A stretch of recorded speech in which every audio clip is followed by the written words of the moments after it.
Good morning, everybody, and welcome to today's session for the Shicaa annual stock-taking meeting on online safety and well-being of children and young people. Yesterday, we had a fantastic discussion around issues of technologies, which Tushar was presenting. Then we had issues around cyber psychology, which Anika was presenting. We had presentation from Dr. Dhaval Gupta from the Ministry of Electronics and Shireen from Facebook. Today, it will be mainly around the research that has been done on the issue of online safety and well-being, especially during the COVID times. I will be presenting first, and then Sonali will be presenting on the parental perspectives. She will be presenting on her research data from Maharashtra and Goa. Sonali is founder of Responsible Netism. They are doing fantastic work in Maharashtra and Goa, and very happy that she is connected now on this alliance. And then Prerna will be presenting on the book that we have made for teachers, mainly on understanding and identifying and reporting processes around online safety for children. It is a guidebook for teachers. Then we will have Tejvinder Anand from Population Foundation of India. He will be presenting on Snehai. Snehai is actually their application, artificial intelligence application, which is mainly used for reporting of online child sexual exploitation and abuse. And we will have Ms. Amita Puri. She will be presenting on data protection and what the companies need to do and how it is to be facilitated, meaning what has to be in the policy, corporate policy of the companies so far as data protection and data privacy is concerned. And in the end, to sum it up all and for laying the way forward, we will have Dr. Yatan Balhara from All India Institute of Medical Sciences. So he is an expert on behavioral issues, and especially when there are behavioral issues and behavioral disorders connected to internet. So he will be presenting, and then we will have open discussions. So I'll start now. So I'll share my screen. It is a longest presentation because this is from data from mainly from 2 districts of Jharkhand. So we had data from other districts from Uttar Pradesh also, which was for young people. This is mainly for children and adolescents in the age group of 13 to 18. There are 2 more data sets which will be coming up as analysis in the book that we will have. These are from college and university students. I will not be presenting them today because it will go too long. When we launch the book sometime in April, then we will have a discussion. And now I'll be mainly presenting from data coming from Jharkhand. The data was collected in October, November 2021. So it had questions asked from children in the age group of 13 to 18. And these are from 2 districts of Jharkhand, mainly from Bokaro and Dhanbad districts, where we have some work going on, project with the government and the district administration, including the police and the whole child protection mechanism there. So I'll be presenting from there. Let me share my screen.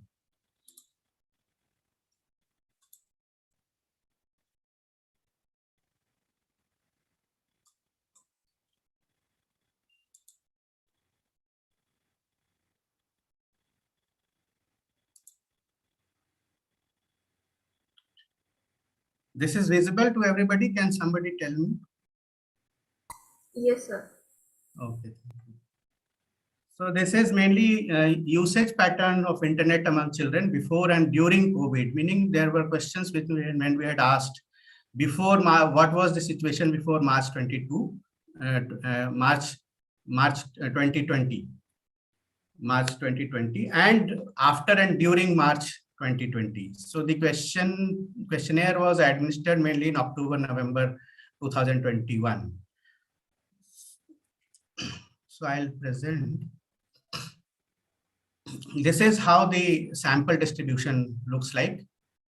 There there were total respondents of 896. Then boys and girls were in equal number in that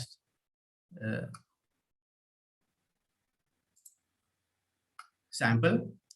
So income wise also, I'm just presenting what was the income within that 896, just to tell you when the results I'll be presenting, you should know what is the context of the result. So less than 6,000 per month per family was out of those 896, 898, then 6 to 12 was 350, maximum was in this. So 12 to 18 was 168, 18 to 24 was 126. 24 to 30 was 112, and more than 30,000 income was. So this is what the. Then we also asked the family size. So I'm just presenting. We asked family size of all. So 3, 4, 5, 6, more than 6. So, but I am mainly presenting families. Cutoff is 4. So family size less than till 4 or less than 4 was 336, and family size more than 4 was 560 out of that 896. Income less than, so 18, if we make comparison of income less than 18,000 and more than 18,000 was 616 and 280. And this is the age, how it fell. So it was, since it was a random sample, so we do not have equal number of children in each age group. It was drawn as a random sample. We tried to do, but we could only manage equal number of boys and girls. According to age, we didn't get. So we had lesser number of 13 and 14-year-olds. This is. If you look at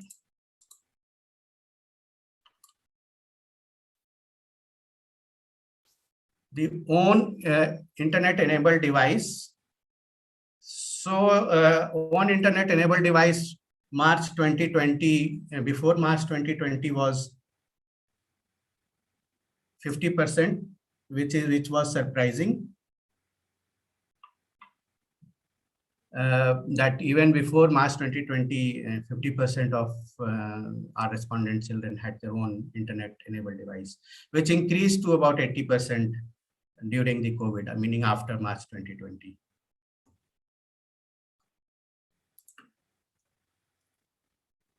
Within boys, if you look at lesser number of boys than girls had their own internet-enabled device before March 2020.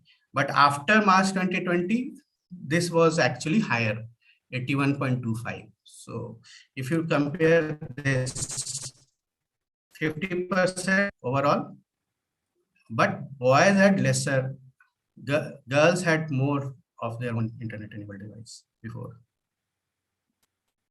Girls, the increase is lesser, but before March 2020, they had more number of devices of their own.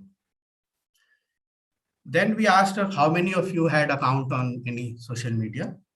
So overall, before March 2020, 35.9 for around 36%. And then it increased to, after that, during the COVID times, after March 2020, it increased to around 69% had their own social media account. Male and female is like this. If you look at 35.94 overall, but boys had in percentage share of boys, within boys, 43% or 44% had their own social media account before March 2020. And after March 2020, meaning this is, can somebody in my team keep admitting people? Prerna, if you can do, or anybody else can keep admitting people. Thank you so much. then social media account now. So meaning when the question was asked, that is in October, November, 87, around 88% of boys. If you look at overall, it is only 69. Boys, it came to 88. So boys had, and if you look at girls, then they had very few had social media accounts of their own, around only 28% and increased to 50%, even though higher number of girls reported to have their own internet enabled device. But when it comes to account on social media, girls are much less. Then we also asked how many of you have any profile on any internet gaming platform, any. So before March 2020, 31% had. And when the question was asked, it increased to 50%.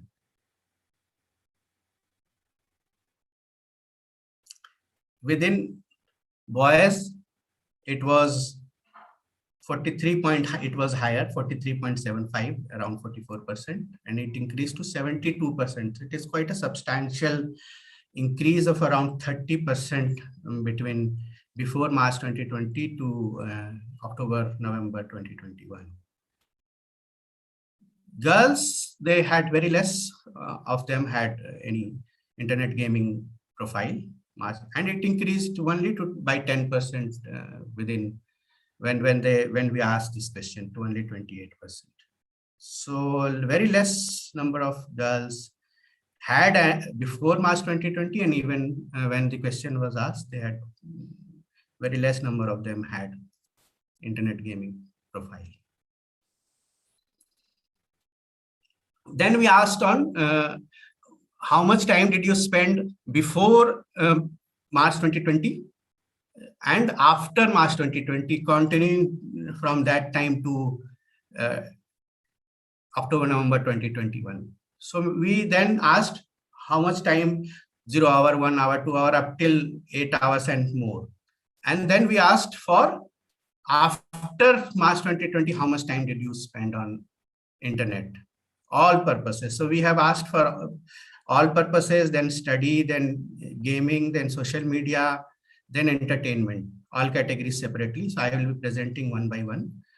So for all purposes, before and after COVID, time on internet, 71% or 72% of our sample reported that their time increased. And amongst the boys, amongst 448, that is the boys, 82%, around 82%, 81.5% reported that their time increased on the internet. And only 62.5% of girls reported that their time increased on the internet. Now let's see for social media. Social media, if you look at this, overall, for all purposes, 72%. But if we ask for social media, only 62.5% times and may of their increased from before to after. For male, it was, for boys, it was around 72%. And for girls, it was 53%. 53%, if you look at this. It's also mainly because even before March 2020, so we are asking about increase before and after. So it is reported lesser here because even before, I'm not presenting it because we do not have that time, but I'm just telling you that even before March 2020, time on internet for social media was quite high. So that increase is lesser. So if it is already around 3 hours, so there is a lesser chance of it to increase from 3 to 4. But if it is for studies, there is maximum number of, because it was around 0, 1, something like that, maximum 2 hours for studies. So it increased. If you will find that for studies, time on internet increased maximum. For gaming, if you look at, there was a huge increase for boys. For girls, only around half of them reported, 60% reported an increase for gaming. For entertainment, 56% of overall they reported increase. Let us look for studies. For studies, overall sample 74, around 73.44% of the whole sample reported an increase in time on internet. Boys, it was around 85%. Girls, it was very less. So it is also to say that the girls, even after and during the COVID times and after March 2020, there was very less number of girls who had increased their time for studies on the internet. So they were lagging behind in terms of online education that they were getting.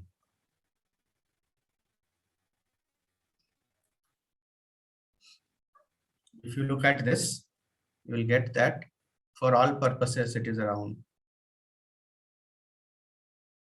72%, for social media, 62%, for internet gaming, 65%. For entertainment, there was very less increase. For maximum increase was in the case of studies. Entertainment also increase is less because it was already on the higher side even before March 2020. Entertainment is mainly Hotstar or YouTube or listening to songs, these kind of activities we have listed, or watching movies, short videos, reels. So these are not social media or gaming, these are separate. So we have asked for these. Now, this is the same. Now let us come to the main harm part, the what harm was caused to them. So we have asked about account hacking, and we have asked about morphing, we have asked about cyberbullying, cyber stalking, online child sexual exploitation and abuse. So I'll be presenting that. Any account hacking that had happened in the sample before March 2020, 14% of them had reported. So this let us not read it in that manner that it increased from 14 to 15. Actually, 15% is quite high here because only during those 18 months, 15.63% of the overall sample reported as any sort of hacking of their account. Whereas before March 2020, all meaning whether it is March 2020 or 19 or 18 or 17 or 16, during all those times only for all the whole period before March 2020, it was only 14% of our 896 sample. They had any sort of incidence of hacking of their account. But only during those 18 months, 15.63%. Amongst female, it was 9.38% before, and it was same during the 18 months of it. Boys, it was quite high. Even before their account hacking incidences were 18.75%, and only during these 18 months, around 21.86% of them reported to have any of their accounts hacked. Cyberbullying, before March 2020, it was 7.81%, and during these 18 months, 9.38%. So this is quite high. Actually, our earlier studies didn't point to this much incidence of bullying. So around 10% is around 1 in 10 person or 10 child in 13 to 18 has been bullied online, has faced cyberbullying. Male, it was sick, it rose from, it was before that. If you look at this, overall it's 7.81. Boys, before March 2020, it was only 6.25. And during these 18 months, 9.38% of them reported to cyberbullying. Girls, it is the same. It remained the same. It was higher on the higher side even before March 2020. Let us look at cyber stalking. Cyber stalking incidents was 12.5% of the sample had faced cyber stalking before March, and during those 18 months, meaning March 2020 to when we asked, 6.25 of them. Boys, they had less, but cyber stalking which mainly girls face more. Boys face very less, which is how we had understood before this research also. It remained the same. But one thing is that girls during these 18 months, they reported only 9.38% of them stock, whereas 18.75 had reported any form of cyber stalking before March 2020. So we are trying to find out what were the circumstances and what happened, how it was facilitated. We still don't know what are the reasons behind this phenomenon. We are working on it, but this won't be part of the research because we have a program now, and then when we talk to these but this is something which it will take time for us to know the details, because these are random samples and we do not identify who reported what. So it will be it will take a little time to understand this phenomenon for us. Online child sexual exploitation and abuse. Before March 2020, 7.81% had reported. During 18 months, it was less. Boys, it remained the same. And even for girls, during 18 months, 6.25. Actually, I think this is something which does not kind of increase exponentially, or it has its own pace. So, and this pace didn't report increase, meaning there was no such report in this sample of much increase.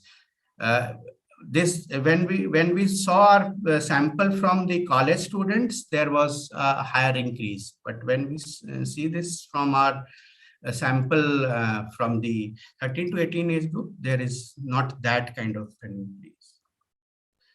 Morphing was something which was amongst all the cyber crimes. Morphing, meaning morphing and editing of images and videos. This was something which was the highest.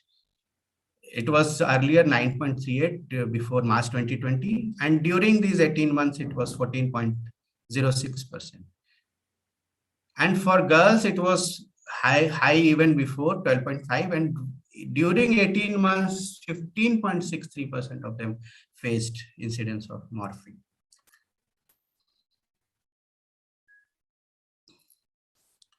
Let us now see it age-wise and income category-wise and time spent on internet. So there is no pattern. If you look at this data, there is no pattern as such according to age.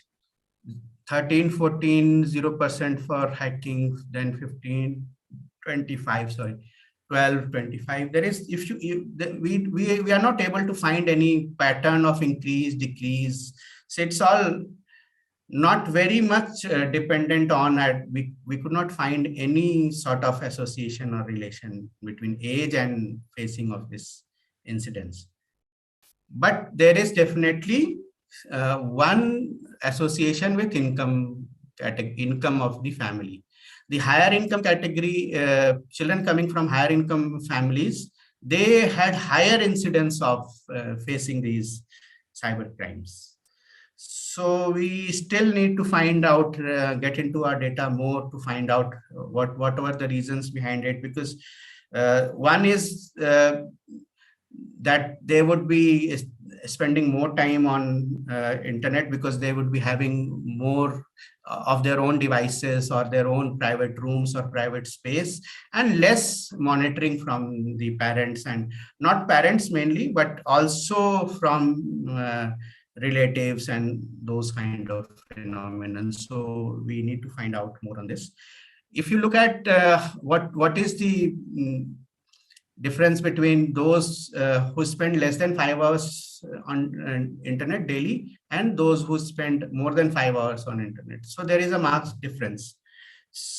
For account hacking, it is 14%, and then for all those who spend less than 5 hours, and 17%. So it is like 7 and 13, 8. So it is around. But if you look at online child sexual exploitation and abuse, this difference is huge. It increases from 2.44% to 13.04%, depending on who is spending how much time on internet. If it is less than 5 hours, in that sample, only 2.44% of them reported facing any online child sexual exploitation and abuse incidents, whereas 13.04% of them reported to have faced amongst those who spend more than 5 hours daily on internet. Now coming to we use two scale. We have administered two scales also, which are mainly on the social media disorder scale and internet gaming disorder scale, which are on the behavioral disorders. So I think Dr. Balhara will take the nuanced part of it when he presents. I'm presenting the only the findings here.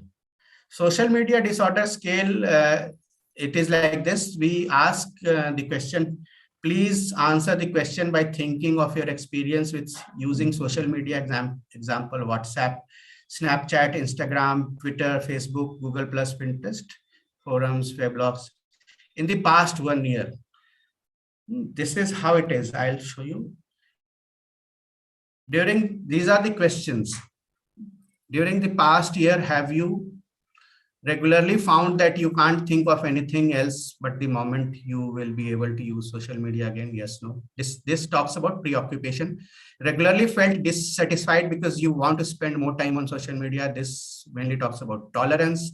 Then the question on often felt bad when you could not use social media. This talks about withdrawal. Tried to spend less time on social media but failed. This talks about persistence. Regularly neglected other activities, that is hobbies, sports, homework, because you wanted to use social media. This talks about displacement. Regularly had arguments with others because of your social media use. This talks about problems. Seventh question is regularly led to your parents or friends about the amount. Regularly, it is not led, it is lied. Told a lie. There is a typo here. Regularly lied to your parents or friends about the amount of time you spend on social media. Yes, no, it is about deception. Often use social media to escape from negative feeling. This is about escape. Had serious conflicts with parents, brother, sister, friends, relation because of your social media. This is about conflict. So let us find the result. Then the overall, the score, minimum score can be 0, maximum can be 9. So we found social media score greater than or equal to 5. So this is quite high, 20.31% in the overall sample. They reported as social media score greater than or equal to 5. Amongst male, it was lesser. Amongst female, it was higher. Even when you see the social media use amongst female is less. This is the same sample. But even then, they reported, a higher percentage of them reported as. So we have not found amongst those who use more. This is in the sample of overall male and overall. So amongst 448 male and 448 female. So this is then becomes quite high.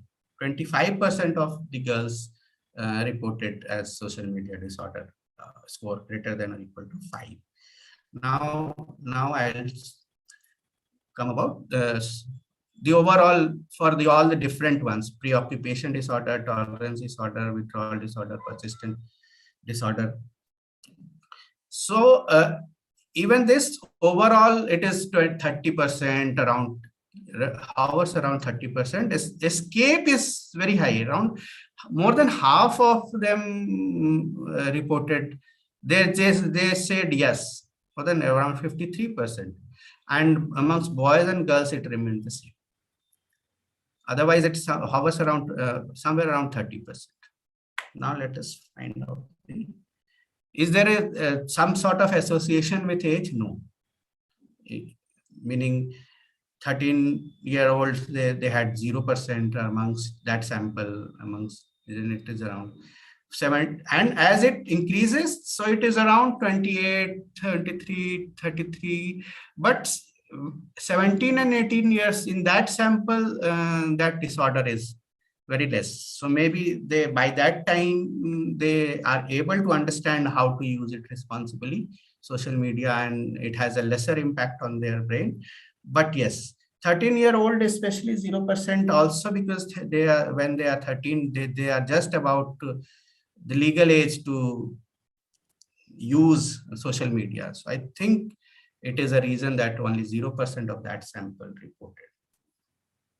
And the meaning the elder children, they had lesser social media disorder.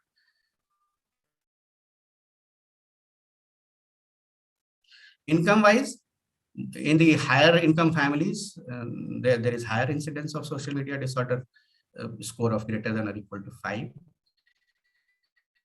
Now let us find out, there are two things. This is something which is very, very interesting. One, when we saw in the overall time spent on internet, so there was no association between, in fact, those who spent more than 5 hours daily on the internet, in that sample, they reported lesser proportion of them having a score, SMD score, social media score higher than 5. But when we saw specifically on percentage amongst those who spent up to 3 hours on social media, so this is what we can say very clearly, that if it is social media disorder, then this time spent on social media only matters, meaning time spent on studies online or time spent on other purposes will not affect the social media disorder, meaning it will not have that much impact, or in fact no impact on social media disorder. Only the social media use will have that impact. So if we are saying the child is studying online, then it will have some impact. No, if that time is spent on studies or other purposes, it is not affecting the social media disorder score. Now let us see the other scale that we use, internet gaming disorder scale, short form 9-question scale. So these are the questions, and these are asked on 1, 2, 3, 4, 5. We score 1 for never, then 2 for rarely, 3 for sometimes, 4 for often, and 5 for very often. These are the questions. So I'm just presenting the results. And the cutoff is 32, more greater than or equal to 32 out of 45. The lowest score can be 0, highest score can be 45. So if the score is greater than 32, then, so if you look at around 16%, so this is also quite high. 16% of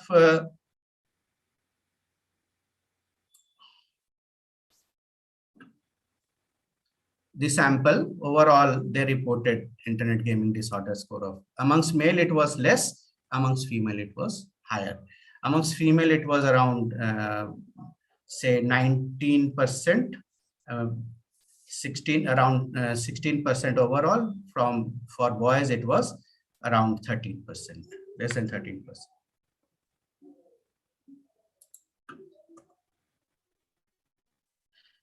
Is there any relationship with age or association with age? No. It becomes highest, meaning meaning it has an inverse relationship with age, except between 13 and 14 it goes high, and then as it goes for higher the age, amongst 18-year-olds, it only 0% of that reported any score of more than. So it is also to be understood that the younger children are more at risk and higher propensity or susceptibility to have internet gaming disorder. Now, income wise, less income families had lesser, higher income families had higher. Now again, if you look at the same thing which we had in overall, time spent on internet has got no association with internet gaming disorder. In fact, those who spent more than 5 hours on internet, In that sample, only 0% of them reported internet gaming. But if you look at only how much time they spent on internet gaming, so if it is less than 3 hours, it is 13.33%, and if it is higher than 3 hours, it becomes 21.88%. These are the results. Thank you so much. I think I already.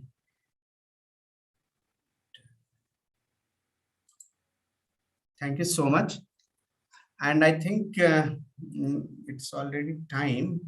Whoever has questions, please write in the chat box or keep it right in your notebook, and we will take it later. Jointly, we will take it up towards the end. So if you have questions, please write in your notebook or write in the chat. You can ask, or it's better if you write on chat, because then Prerna can note it down and then introduce it to all the speakers, and then we can have a discussion. Now I invite Sonali, Miss Sonali Patankar, for her presentation based on her study in Maharashtra and Goa.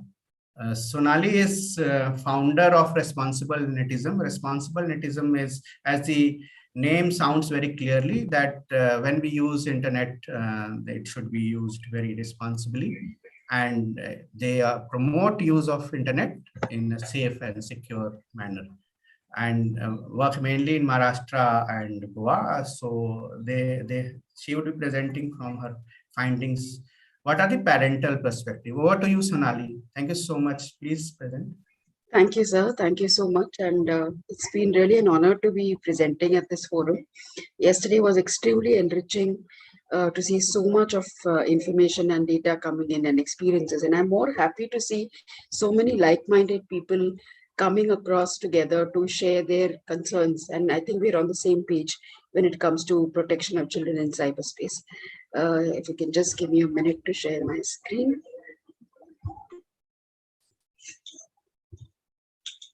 Is it visible? Yes, ma'am. Okay. So we conducted this particular study, and I'm only going to talk about parental perspectives in the study, though we did a very similar study that Sir just presented a while ago in Maharashtra, and most of the user trends have been almost the same. But I want to bring in parental perspectives here because that is a huge challenge that we face, where parents are on a different planet when it comes to usage of the internet. This was the data description. In 2020-21, we studied online behavioral trends of 1,200 children between the age of 10 to 15 years, 59% of which were girls, 41% were boys, in urban, rural, and tribal schools within Maharashtra, and 500 parents who agreed to participate in the study. In 2020-23, we studied knowledge levels of 700 urban population parents within Maharashtra and Goa, and these are some of the findings of that particular study. Very similar to what Sir just presented, we call it cyber violence now more than cyber crimes, because we strongly believe it is a violation of rights in cyberspace. So the entire theme of cyber violence against children was brought in through the study. If you can see in the chart, there has been crimes that have been happening with children on all fronts across all urban, rural, tribal sections. We realized 83% of children witnessed some form of cyber violence, from mild to severe, in that 1 year's time, and the number of children were 1,200, of which 83% children were facing some form of cyber violence, which is a very, very high number.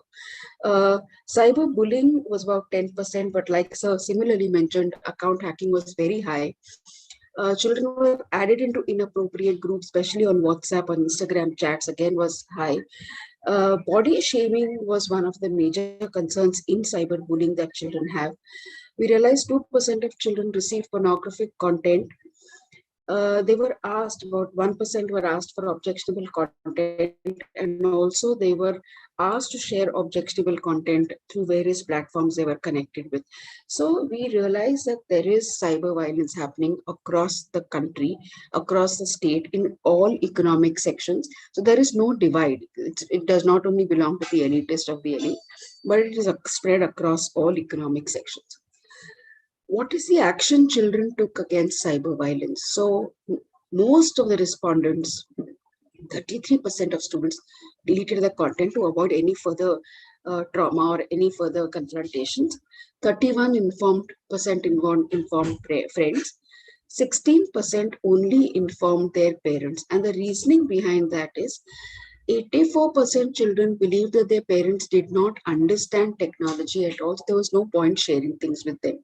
And the second and the largest concern and fear children had was parents would disallow them from using their devices. So it is better not to disclose this to parents and manage it within themselves. There have been cases, not in the study, but we realize that when peers have intervened in cases like these, the matters have gotten much more worse because there has been no adult intervention, and children with their own maturity want to resolve a particular case and land up in bigger problems and bigger troubles, and are not able to get closure for the problems that they face. 9% of children did absolutely nothing about it. 7% of the students are still facing similar problems. Some of them were hacking, some of them were bullying, and we were able to reach out to them for help. 3% children informed police, obviously with the help of their parents. 1% informed teachers, and only 1% did all the necessary actions required for reporting any kind of cyber violence. So reporting has definitely been one of the most important concerns that has been discussed since yesterday, and I think that is something that we collectively need to work on also. Let us understand what parents, the knowledge parents had about online safety. So the first study that we did with 500 parents across all economic sections, only 20% of parents were aware about online safety. In the second study that we did in 2022-23, the urban upper middle income group parents, we were very happy to know that 60% of them were aware about online safety. But immediately after that, when we saw some more findings of the study, we were very shocked to know that even urban parents belong to the same category. And this is what they had to say. Parents' knowledge about their children's exposure to cyber violence. 70% did not believe that their children could have ever faced any form of cyber violence. So there was no acceptance that it could be their bacha. It is only the baju wale ka bacha who faces these kind of problems. 13% parents were unsure if their children faced any violence because there was absolutely no communication on that front. 11% did not know if their children faced any cyber violence, and 6% parents admitted that their children faced some form of violence. So overall, we realized that there is no acceptance, there is no understanding, and no communication of whether children are facing any form of violence in cyberspace. And the 6% who admitted that they were aware that the child has faced some form of cyber violence were only able to take some action. The survey we realized that 40% of urban parents did not communicate threats about cyber violence despite being aware. And what were some of the reasons? This also came in as an eye-opener because parents who've been aware about violation of cyber rights also were not willing to convey this or communicate this within their family. 28% did not know what cyber violence was about, or cyber crimes, or probably what is a violation of cyber rights. 42% did not know how to communicate, and that is one very classic state of affairs across the country of parents not knowing what and how to communicate with their children when it comes to technology or related to cyberspace. 17% felt it was not right to communicate, and we were very shocked to know why this particular reason was mentioned, because they thought they're too young and children are not exposed to such kind of things. So it is better to avoid discussing with them. If you talk to them, they will probably fall in more trouble. And that was a reasoning that was beyond our comprehension. 12% felt that children already knows there is no point discussing it. They know more than us. talking to them about it is not going to make any sense. And 8% did not feel the need to communicate at all. I think these were some very important trends that we saw in parents that certainly need to be worked upon as we work through this alliance. What are the attitudes that we've seen in parents? We've seen that technology is too glorified among the adult population. अरे मेरा 7 साल का बच्चा online shopping करता है या क्या मस्त वो इंटरनेट का यूज करता है. He can navigate through internet spaces. He can do online shopping. He can play various games. So it is too glorified in some populations of, or certain sections where they feel they've probably given birth to some Einstein, and that child is the master of cyberspace because they themselves are very ignorant about how to use it. The other concern we realize is there are very polaristic and extreme views about technology usage within homes. Either the parental community is too lenient, allowing the child to do everything and anything the child is wanting to do, or they're too stringent and completely banning devices. So it's a very extremist approach, and there is no understanding of media balance. Three, we realize more than coping with the pandemic or other situations, parents are finding it very difficult to cope with technology because technology is hitting us at jet speed and we're not prepared to deal with it. Every other day, there's something new coming up, which they're not able to understand. They're not able to catch up with the speed that it is hitting them at. And it's obviously very new because they've never even imagined what AI and other things could do. Acceptance of them not understanding technology while their children understanding much better is very low. You cannot learn technology from your children is the attitude that we find in parents because they are the parents and they ought to know everything and children should be learning everything from them, where we've realized role reversals in this space work much better in combating any kind of online distress. We've realized educating parents about not being fearful of technology. So they're very afraid of what could happen, and that fear is not allowing their children to explore technology while children are doing whatever they want, irrespective of what their parents feel. But there is fear about technology, what the future holds for them, whether their children are safe. And that fear is going to be there because a lot of innovations keep happening, very, very fast in a very, very short span of time. I think it is very important to up their TQ. Now, this is a term that we've come up with. So there is EQ, there is IQ, now there is TQ, which is the technology quotient. And the equation we promote is high IQ, high EQ, and high TQ makes you a responsible netizen. Understanding what your technology quotient is, which is very, very high in children, and with parents, it is below poverty line. So the gap between both their TQs is very wide, which needs to be bridged. And they both need, we cannot be at par with kids, but at least we can understand what they're trying to communicate, what they do, and understand where they come from, or understand their perspectives of technology usage. So we very strongly believe we owe it to the future, and these are some of our recommendations based on the work that we've been doing. Inculcating values of cyber hygiene from preschool. Gone is a time when we need to work with 12 and 14-year-olds.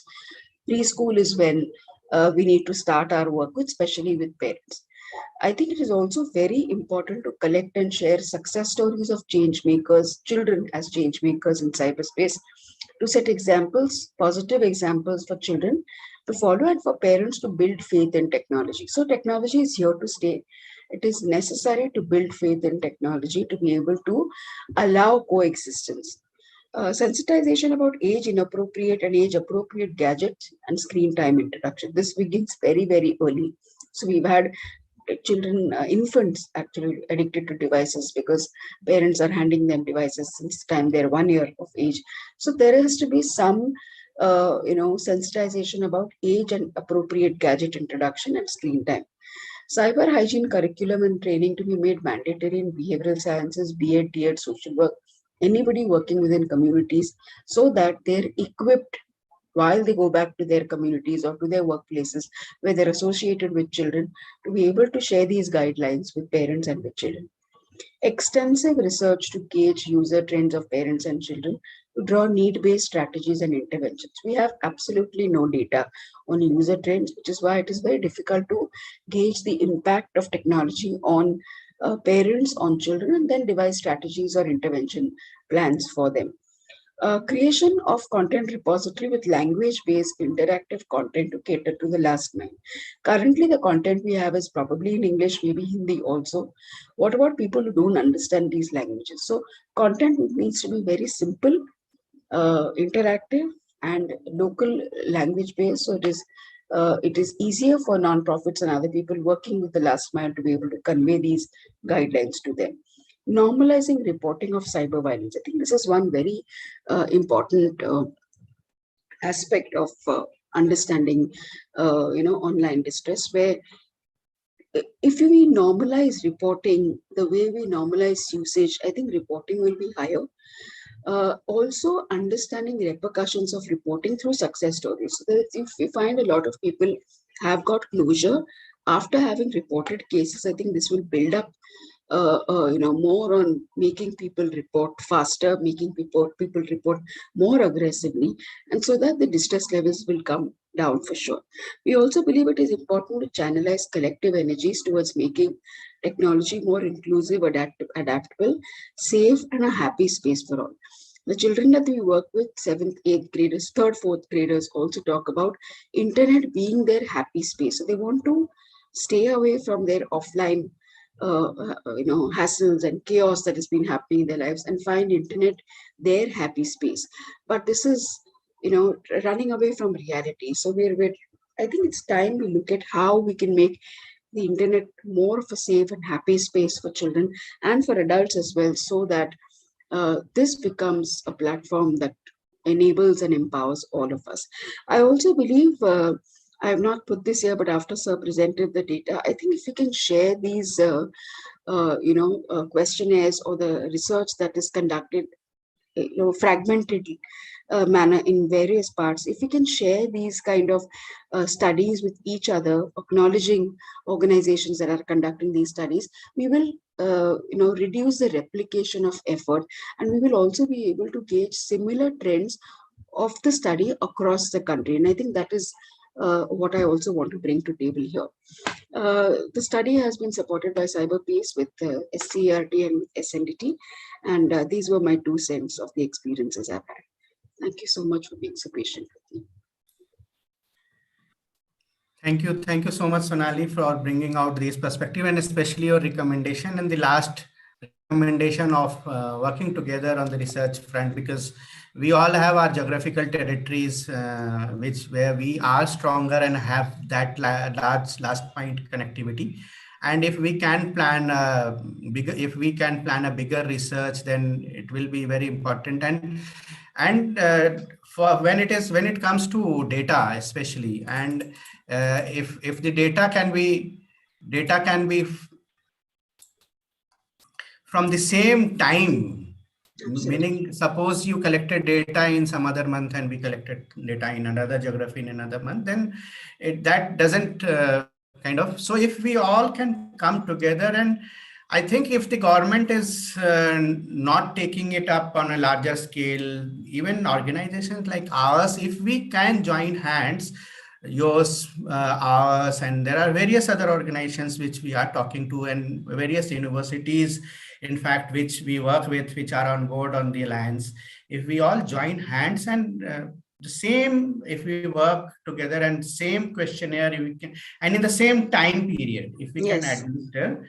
So this lack of data, meaning we can overcome it. Yes. And there will also be an equal representation across the country.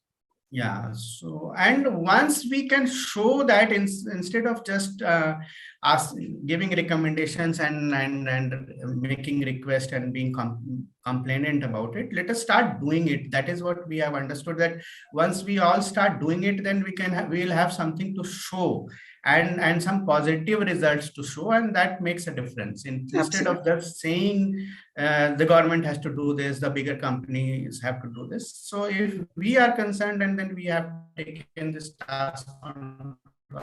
Thank you so much. Please be there for the meeting, especially when we have questions towards the end, 12:30. If you can, if we have something else to do, plus please join back at 12:30. Sure. Thank you so much, Sonali. Now we have Just a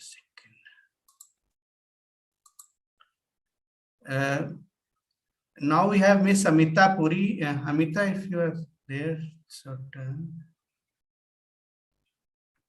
Yes, I'm here, Ajay. yeah. Hi. Hi. So let us welcome Miss Amita Puri. Your face is not visible. If you can adjust your camera. Yes, now it's visible. Yes.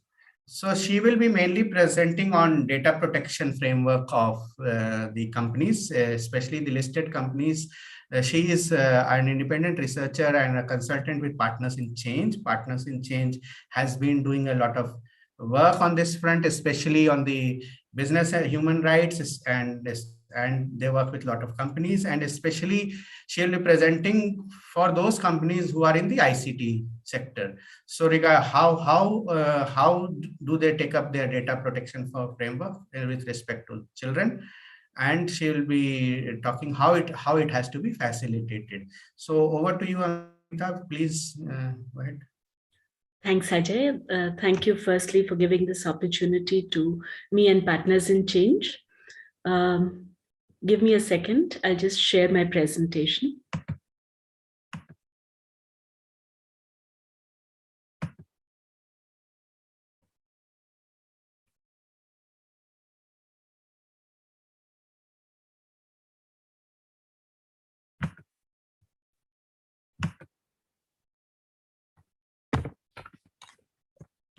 Let me know if you can see the screen. Yes, we can see. Please also keep your video camera on. It is better that if we can also see the screen and your face. Yes, now it's better. Okay. So some of the context was built up yesterday through all the discussions that we had. We heard how the all-pervasive nature of the online world. If we start our day, how do we start it? By an alarm. We wake up to an alarm on the smartphone. We scroll through our WhatsApp and emails. We work and study online. If we're looking at children specifically, look at videos, part of it. So look at shopping and end the day with streaming services. We also heard about the benefits that came with the online world, allowing the children to express themselves, to play, to learn. But also the risks associated, the inappropriate content, the inappropriate attempt to touch us, the online sexual abuse and cyber grooming, cyber bullying, and the extent of some of it and the issues associated that you and Sonali brought about today. And therefore the need to ensure that online services put the welfare of the children first.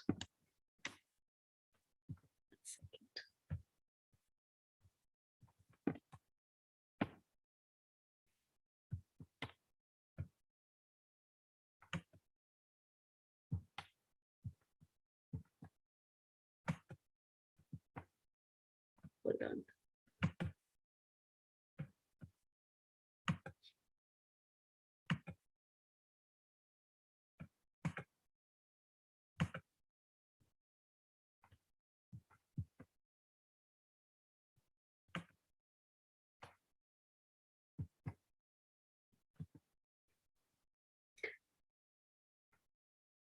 Sorry, the screen seems to have hung.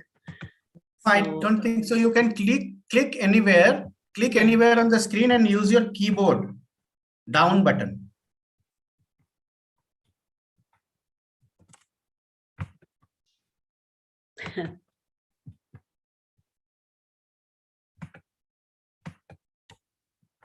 Yeah. So thanks, Ajay. So the need, therefore, so we've looked at also some of the initiatives. So UK has a digital design code for kids and teens. USA is coming up with the proposed Kids Online Safety Act. And India has a draft protection bill. The Joint Parliamentary Committee has presented, but it's still not really there. However, the India bill does have, it does prohibit, the provisions does prohibit the profiling, tracking, or behavioral monitoring or targeted advertising directed at children, and undertaking any other processing of personal data that can cause significant harm to the child. If we look at the UK one and the US one specifically, then their provisions do look at tools and safeguards needed to protect against toxic content. So therefore, they require the online platforms to refrain from promoting harmful behavior, including suicide, self-harm, eating disorders, and bullying. It also requires platforms, most importantly, it requires platforms to publish annual reports about their potential risks to minors. There have also been some voluntary initiatives as a result of what has come through. And primarily, if you look at it, it's primarily through maybe some of it that we heard Shireen speak about yesterday as far as Facebook is concerned. And Google has also come up with some initiatives which include defaulting to private upload on YouTube for those under 17, turning off autoplay on YouTube Kids, and blocking ad targeting based on age, gender, or interests of users under 18. But how do you, so there are lots of things that we spoke about that need to be done, which include looking at establishing national standards, looking at boundaries that protect children. And part of it is also about how do you hold businesses accountable for keeping children and teens safe online.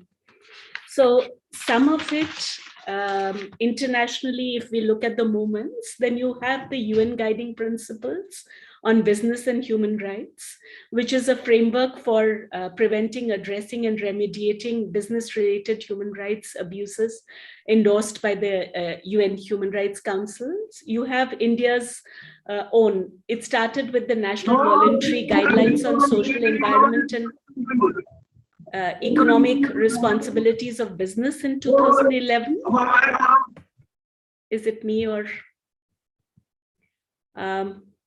And then which were later adapted to the National Guidelines for Responsible Business Conduct in 2019.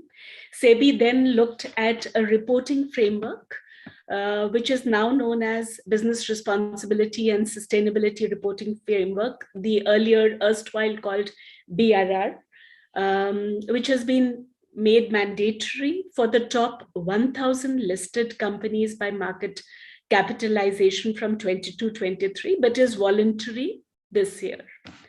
So that is just the background.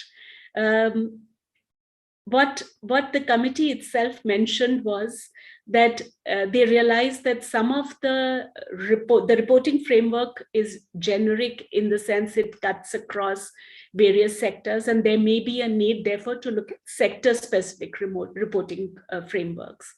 Which is where Partners in Change initiated a sector-specific reporting framework for the ICT sector. This has been supported by UNDP. So where or why do we need a disclosure mandate?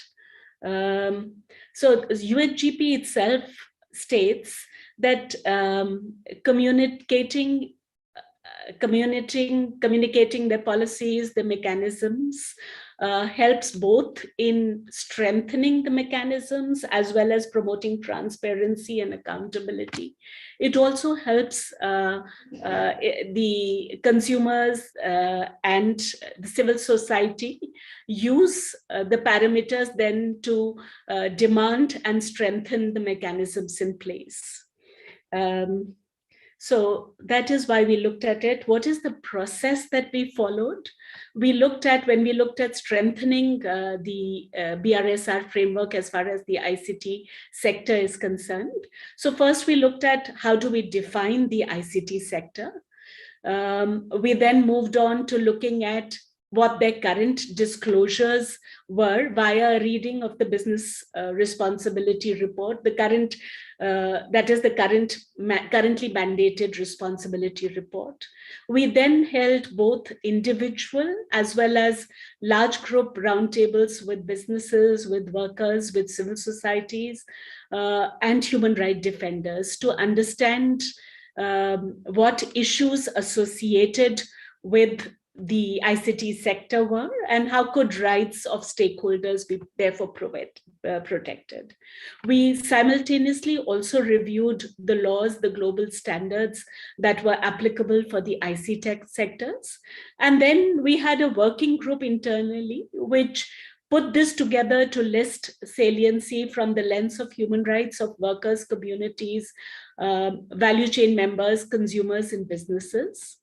We then ratified this via the consultations with 4 constituencies. We looked at business workers and unions.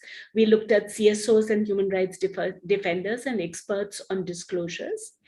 We mapped the saliencies with what are known as the National Guidelines for Responsible Business Conduct, which the Ministry of Corporate Affairs had come up with. And we then reviewed the existing BRSR questions against these saliencies, and we modified and added questions for ICT specific disclosures. For just reference, the principles in the National Guidelines for Responsible Business Conduct are 9, and they cover themselves from how the businesses should conduct themselves in a manner that is ethical, transparent, and accountable, to how they should provide goods and services in a manner that is sustainable and safe, how they should look at well-being of employees, including those in their value chain, how they should be, how they should respect the interests of and be responsive to all their stakeholders, how they should promote and respect human rights, how they should respect and make efforts to protect and restore the environment, ethical lobbying, how they should look at inclusive growth and equitable development, to how they should provide value to their consumers in a responsible manner. When we looked at salient issues, and children are an important constituency across all, when we looked at the issues that came up that were salient to the sector through all the consultations, through all the research, we kind of listed them and divided them into 6 major groups. The first one was around basic freedoms of citizens, which included issues such as right to privacy and data protection, the freedom of expression, the freedom of assembly and association, and the right to free elections. We looked at the second category, which was human rights at the workplace, which is right to living wage, right to association and collective bargaining, right to safety and health. We also looked at human rights across the entire value chain. And when we mention the value chain, it includes the end consumers too, where they get their stuff from. Which includes right to human rights compliant procurement and right to protection, the most important one for today's session, from product abuse and misuse, which includes child protection. We also looked at the domain of how human rights can be aided or restricted in the wider business domain. So some of it came up yesterday, which is the misuse, protection from misuse of algorithms as shield to camouflage human rights violations. Then the issues of what we are looking at, your Uber kind of platforms. So labeling themselves as ICT sector to evade other sectoral regulations, because the ICT sector's regulations are evolving at the moment. And right to protection for emerging systematic inequalities in human resource processes. This includes your surveillance technologies and others. Then we looked at the fifth basket, which was around the human rights of local communities, their right to free prior informed consent and compensation, including rehabilitation, their right to participate in CSR operations of businesses, and their right to environment and health. We also looked at the human rights associated with ICT sector's role as facilitator of state responsibility. You see the ICT sector taking over, whether it is health, whether it is through the Aadhaar, this thing, IDs. So they are present everywhere. So their embedment in the state monopoly sectors, in the delivery of basic and essential development roles, and their role when they are embedded in specialist committees, structure, and functions of the government. So these are, like I said, the salient issues that were put into basket, saying, well, if we look at the ICT sector, here are the principles as far as the national guidelines for responsible business conduct mandates companies to follow. Here are the salient issues that were identified that are critical to ensure that the rights of all stakeholders are protected. And therefore, what is the current mandate as far as the reporting framework is concerned? So as I mentioned, SEBI mandates that all companies disclose against parameters relating to those principles that I shared. There are 9 principles of responsible business conduct, and the current framework mandates that businesses disclose both their policies, their mechanisms, and any violations to those principles in the reporting framework. So when we looked at the current BRSR framework and the research and the salient issues that cropped up, there were additional questions that we thought were vital from the protection of or from the right holders' perspective that ICT companies especially should report against. And these were some of the questions. The ones that are highlighted may make sense for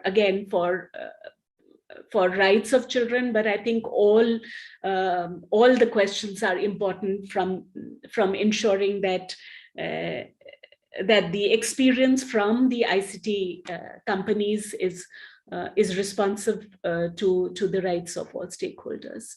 So if you look at two, the first one relates to the supply chain, but the second one, if you look at, are mechanisms that the business has to ensure that use of its products and services by third parties do not contravene human rights.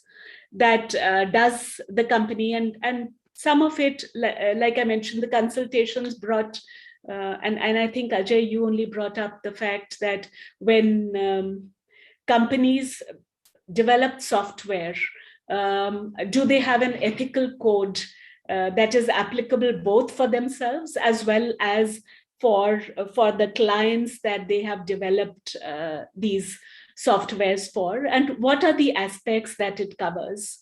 When you look at, we also looked at, so it looked at, like I said, it looked at all the 9 principles and issues that were salient. So whether it was via e-waste, how are companies looking at the issue of disposal, recycling? How are they looking at promoting the rights of their workers? And if you look at, again, question 6, then does the business use surveillance technology to track employees and workers? And what are the safeguards that they have put in place?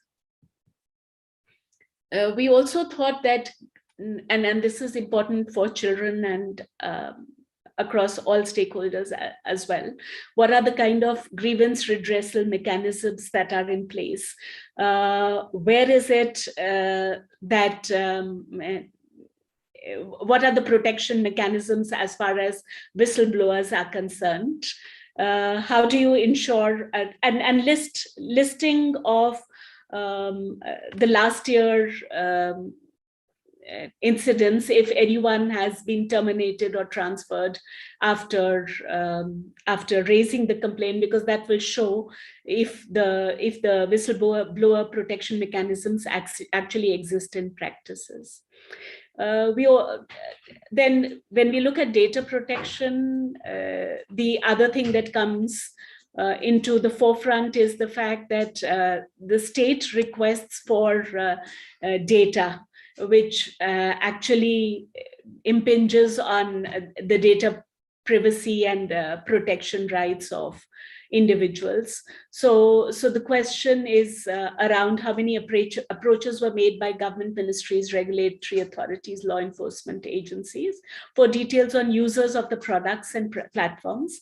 And of the approaches made, how many were acceded to and how many were denied.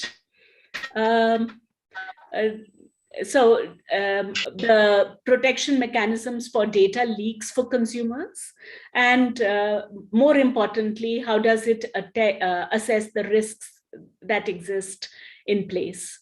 Whether the company has a specific policy on child protection with respect to children being users of products and services of the company. And if yes, does any independent agency make an assessment every year?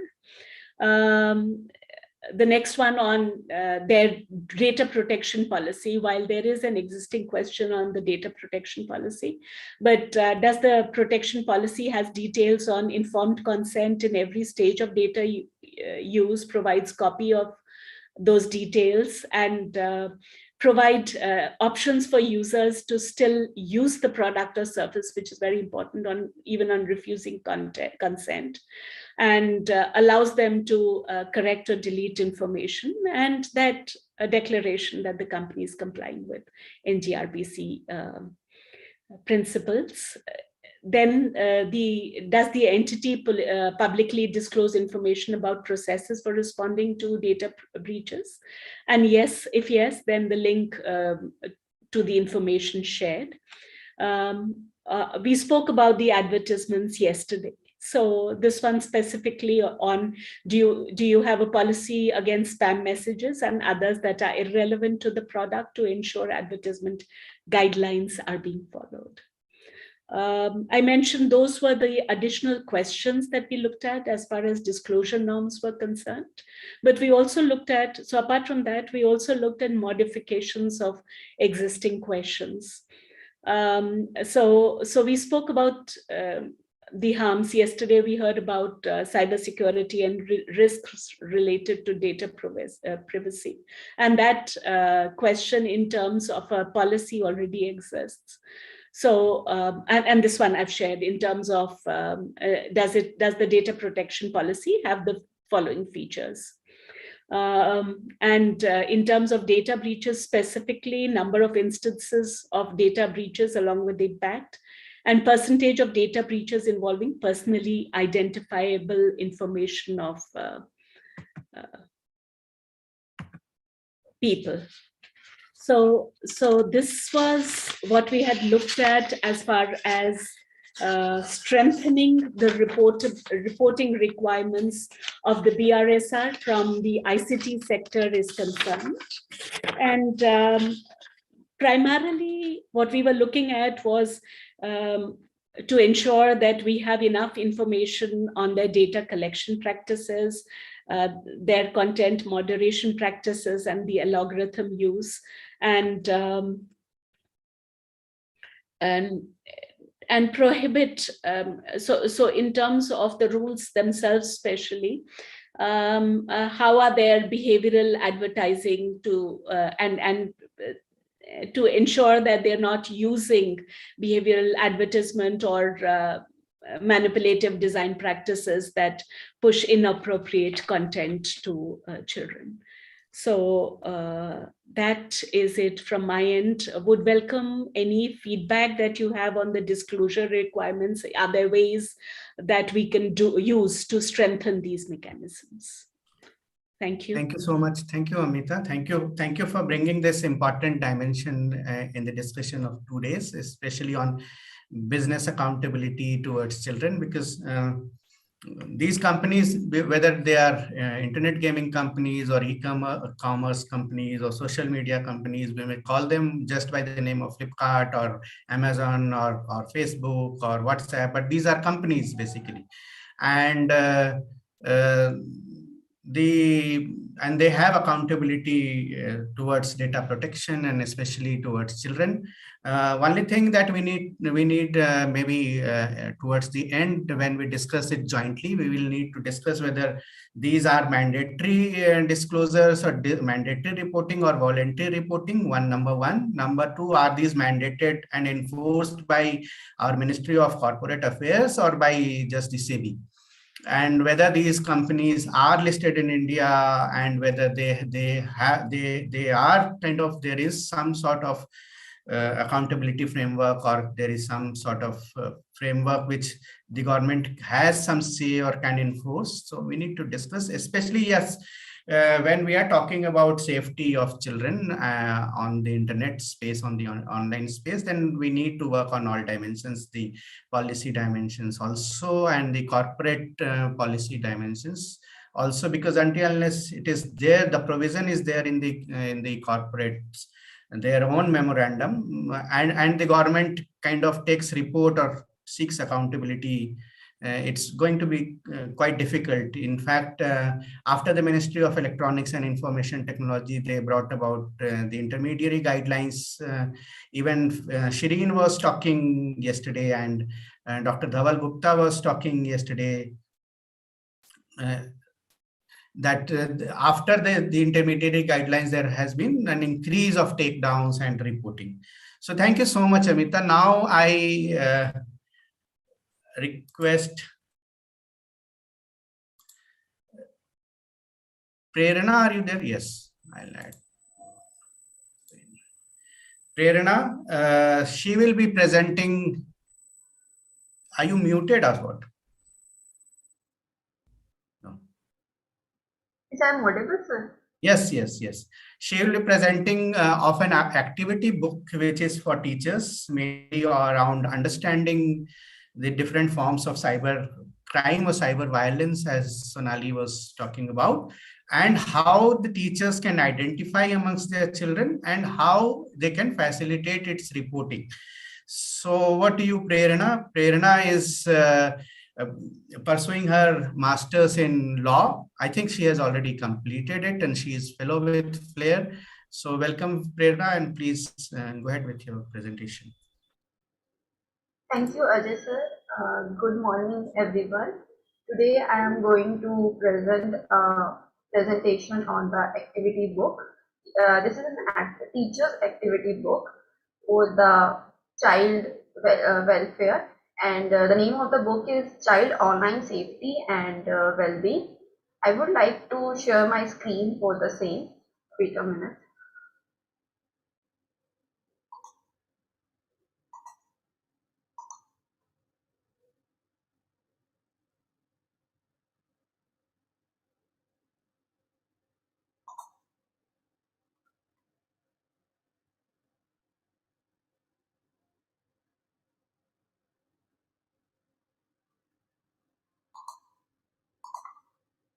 So, yes. Nowadays, the internet has become an important part of our life because internet because we are living in a world where the internet decide how we live, how we learn, and how we earn. So, in that case, uh, technology plays a very important part in our life.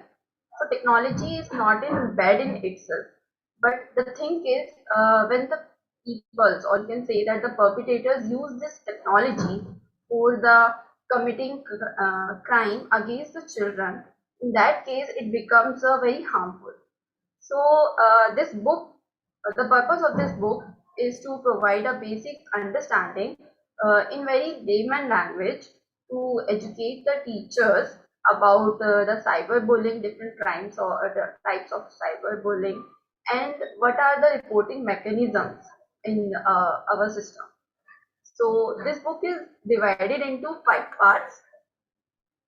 The first one is types of cyberbullying.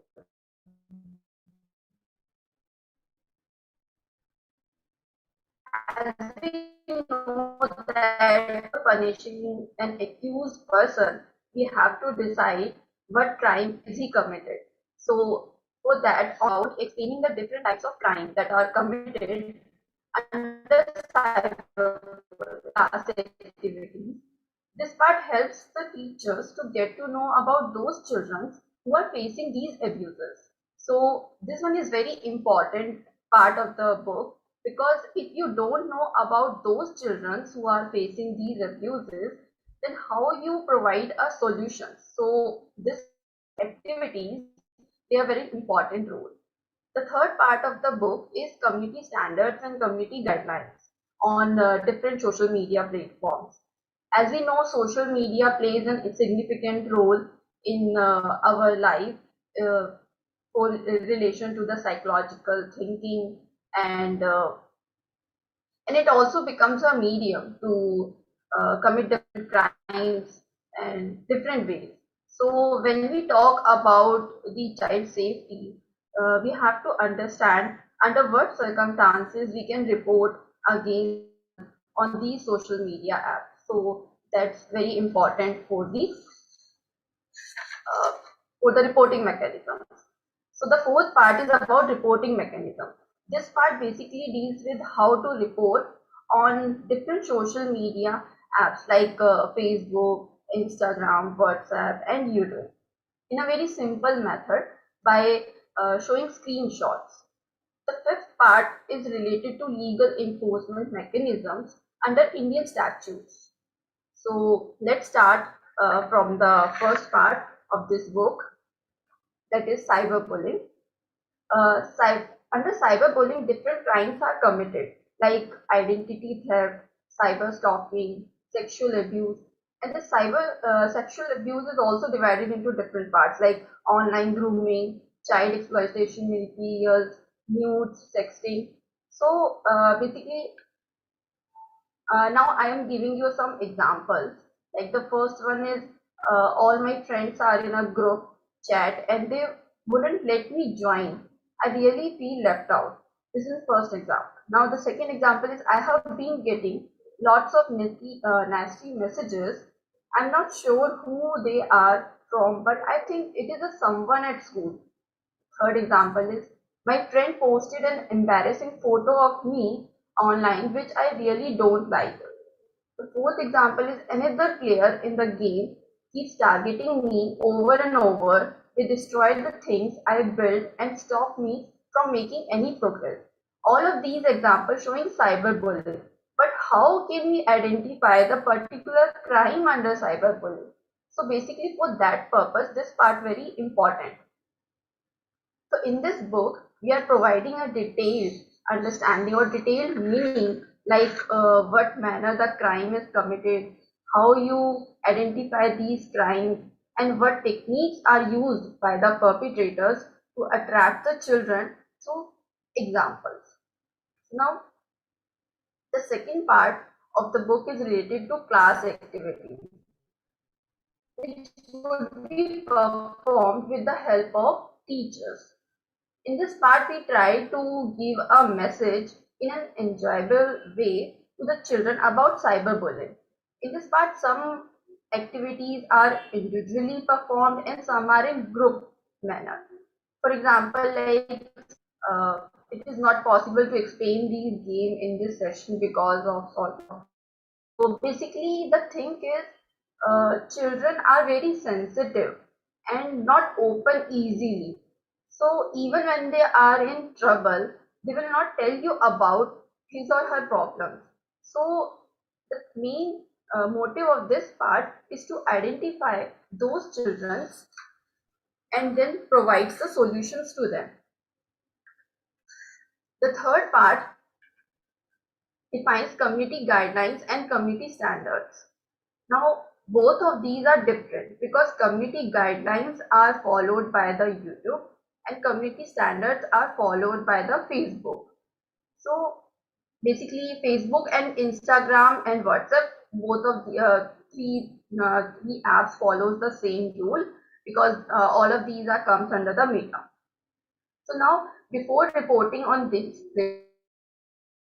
about these rules, because if your complaint is not violated these standards and guidelines, the company will not take action against your complaint. For example, in Facebook, if the content violates the authenticity, safety, privacy, and dignity of the account holder, in that case, the company will take an action. But in any other case, the company will not take an action. So in very detailed manner and with examples, so that people will understand the difference between those contents which are allowable and those contents which are not allowable. Now, if the content violates the rules of these social media guidelines and standards, then the fourth part of this book is talking about the reporting mechanisms on these platforms through the help of the screenshots. So, for example, how to report a profile. So in that book, we have mentioned that first step is to click on the search box, then type the name of the person against whom you want to complain. And the third step is to click on the three horizontal dots. And then fourth step is report. And after that, these steps are not complete in itself. So basically, similarly, other questions like how to report against photos, videos, messages, and so many things on WhatsApp, Instagram, and how to report against these things on the Facebook, Instagram. Now, this book also tells you about when you once register your complaint, how to check your complaint on the medium of Facebook. Because in some case you register, you have filed the report, but in some cases that the case that your report is not filed, not registered in the company. So this will help you.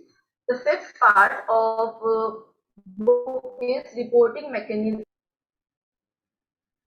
So basically, the thing is, Indian statutes plays an important role in cyberbullying, because there may be chances that according to you it is cyberbullying, but it doesn't violate the rules of the social media app. In that situation, you can file a complaint through these mechanisms. And in some situations are that the crime is so heinous, you have to require to file a complaint in Indian mechanisms also. So that's all about the book. This book will be available in next month, and it is provided by us as a complimentary book. You can register on our website for the same, and we can provide you this book. And the most important thing is, please give your feedback when once you read this book, so that we can make changes according to your requirement. So now this book is not all about these things for throughout the year. You will get updated according to the latest developments.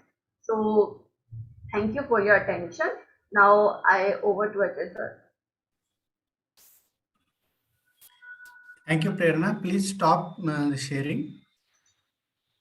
Yes. Thank you so much for the presentation. This book is actually going to be published, and we will give it for all our associate members from the school, mainly the school community. And it is important we ask everybody, all our associate members in the schools, to become our members, because this book is kind of, it can, if it is in printed copy, it can only, and updated edition can come only once in a year.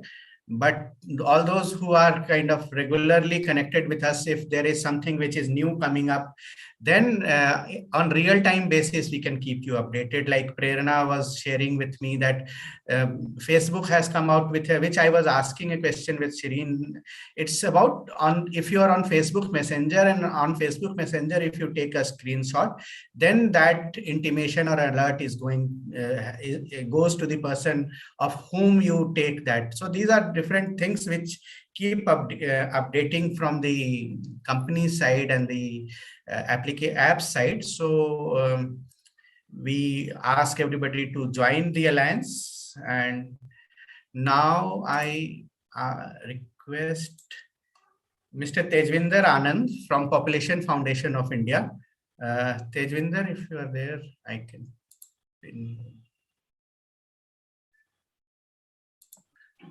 Yes. Hi. Hi, good morning. Hi, Tejvinder, good morning. So he will be presenting about an artificial intelligence application, Snehai, which Population Foundation of India has started. It is basically about reporting of online child sexual exploitation and abuse. So over to you, Tejvinder. Please, you have about 20 minutes. Sure. Yeah. So, yeah, thank you so much for having me here today, and been listening to all the insightful sessions. And like Ajay mentioned, I will share about an artificial intelligence chatbot that we built at Population Foundation of India, particularly on the issue of online safety, and within that, online exploitation of sexual exploitation and abuse of children. So I'll just share my screen and then we can get going.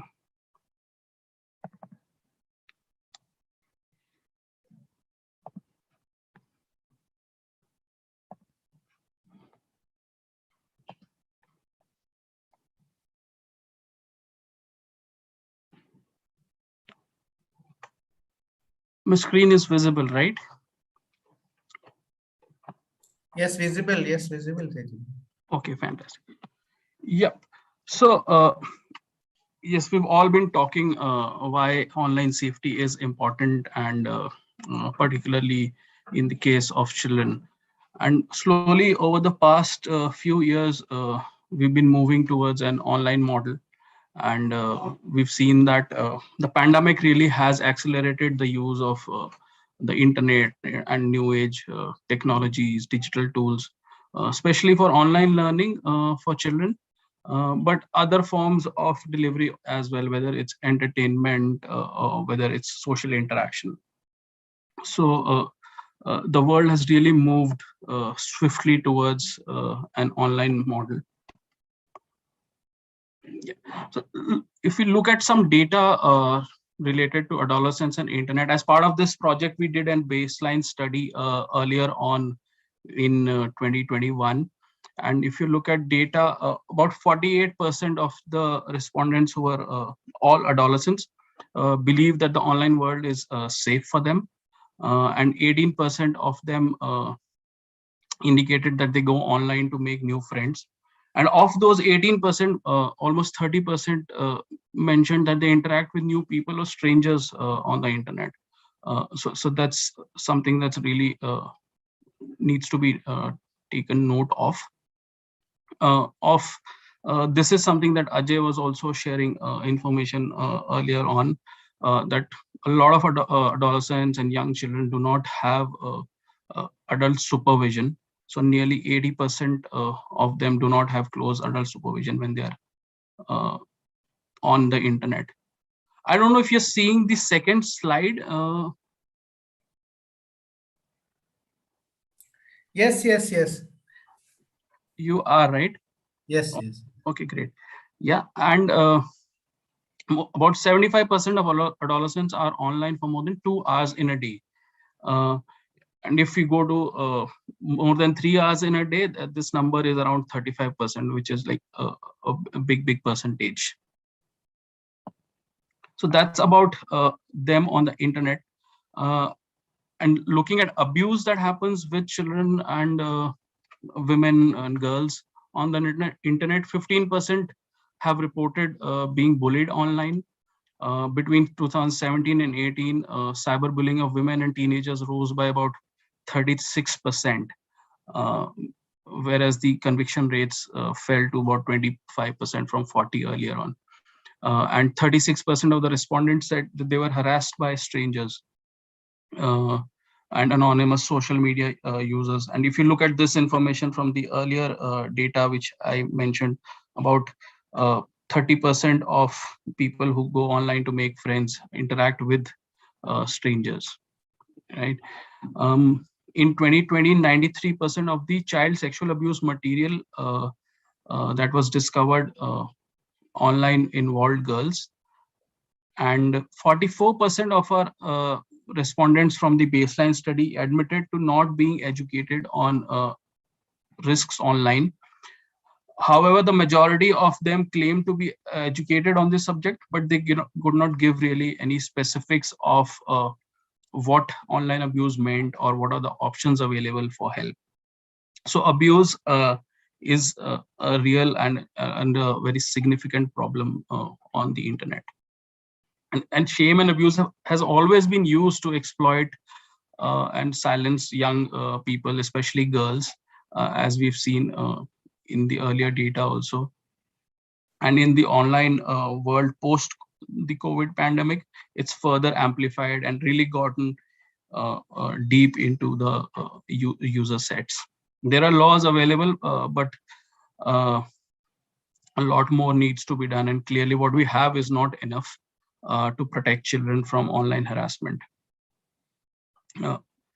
Internet is often hailed for its potential for education and the whole democratization of knowledge. But the web world has also become the site for violence, which may feed into offline crime as well. And young people not only are victims, but sometimes they are also the perpetrators of the harmful online behavior. And we really need to make online spaces safer by helping young girls and boys identify different kinds of online safety risks, and also learn about appropriate and inappropriate behaviors. Something that they need to be aware of while being online is also not to indulge in harmful online behaviors, which may be harmful for others, and really offer them support in becoming better equipped in their consumption of the online content. But for this, all stakeholders need to come together for collective action to protect young girls and boys. So who are these key stakeholders? If we take a quick look, of course, the young people, particularly girls who are online. There are more than 800 million online social media users currently across the world, and a lot of them experience online abuse. So they're, of course, the key stakeholders who need to be made aware of these issues. Social media influencers who can spread the word across the world. Law enforcement to ensure that the laws are not just framed but also implemented. Civil society organizations like ourselves and the community at large, also teachers, parents. We've seen in the earlier presentation by Sonali, I think, why the role of parents is so much important. And digital gatekeepers, the social media organizations, the phone companies, the whole ecosystem of the online world. So all of us really need to come together and take collective action to address this issue. So when I say collective action, what does this action really mean? One is, of course, to catalyze conversations on the importance of online safety for children through forums like these. Build tools to connect with the audience and create a knowledge pool around the issues. That's something that I'll share on Sneha, the chatbot that we've built. And the campaign that we will also do with it around online safety is really to create awareness of such resources and other support available for victims in these cases. And strategic engagement for strengthening the existing laws and also their effective implementation. So that's what a whole lot of collective action means. In terms of key issues to be addressed, this is something that was informed through the baseline that we did. So there are 6 key issues that we really need to look at. One is awareness that this problem can impact me. Again, this is something that Sonali touched upon earlier on, that people need to be aware, adolescents especially, that this problem can affect me. It sounds very basic, but there needs to be a level of awareness that this can or can't happen to me. That feeling really needs to be taken care of, and building a safety net of parents and teachers who care about young people and adolescents, and watch out for any red flags that may be undesirable. Awareness of safeguards. This is really about making adolescents aware about online safety and the behaviors that they need to be taking care of when they're online, whether it's as simple as using strong passwords or blocking any strangers with undesirable or unsolicited contact, and other aspects of online safe behavior, which will include downloading only from authentic apps or not clicking on online unknown links, those kind of things. Awareness of recourse.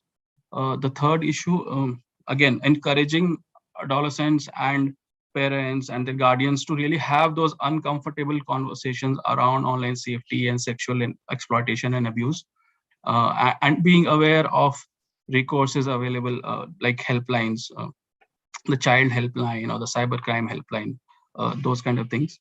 Awareness amongst potential perpetrators is, like I mentioned, certain behavior is sometimes seen as norm, and that really needs to be called out. So making harmful remarks or something may be called as playful contact, obscene comments, gestures. So not sort of normalizing those and calling them out early on is also part of being a responsible online citizen and safe behavior when you're online.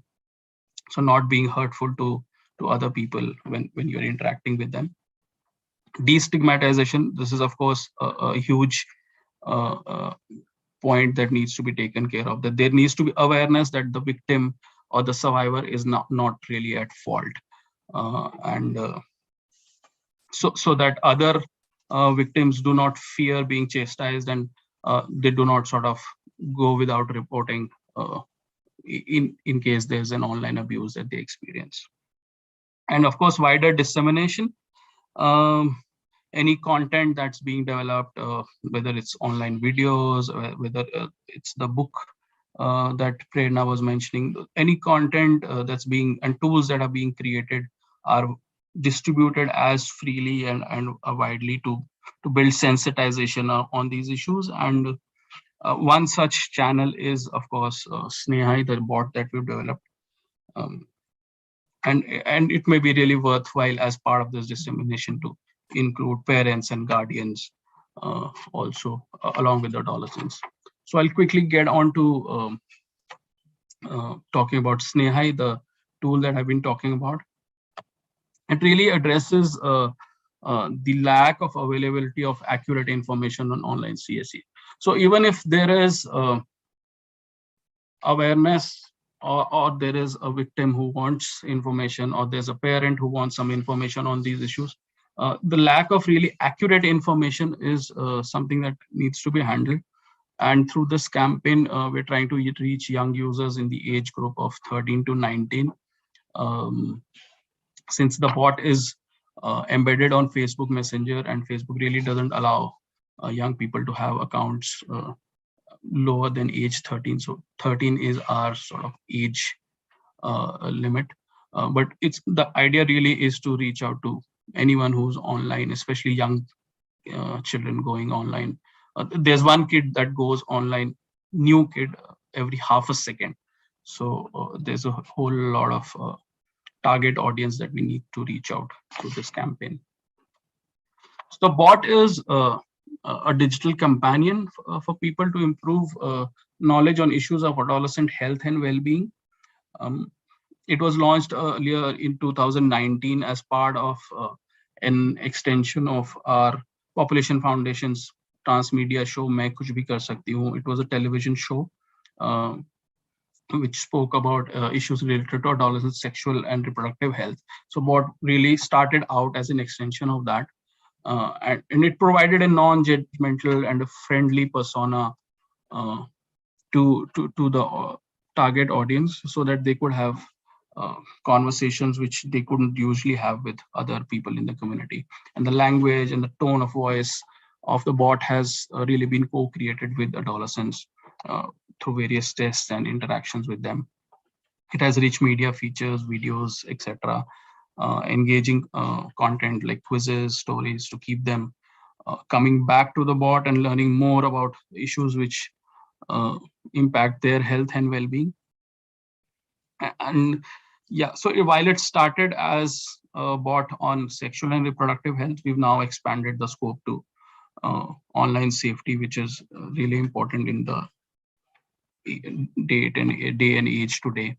And so one aspect of the bot is to provide users with content which makes them aware on issues related to their well-being, and then also connects them to relevant services or helplines if they need support, if they're seeking any support.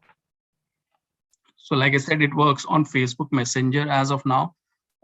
There's a website also, snehai.org, where the young people can go and interact with the bot in case they are not on Facebook Messenger, or they do not want to log on to, or they do not have a Facebook account, so they can chat as guests or as well.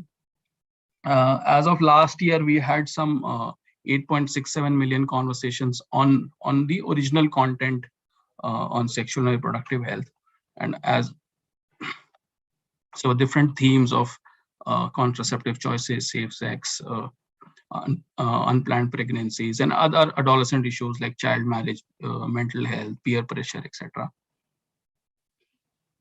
Yeah, so the bot has grown over the years. Initially, it was just a click button approach that the bot had, where users could engage with the menu and select options from the menu and learn about the issues being presented there.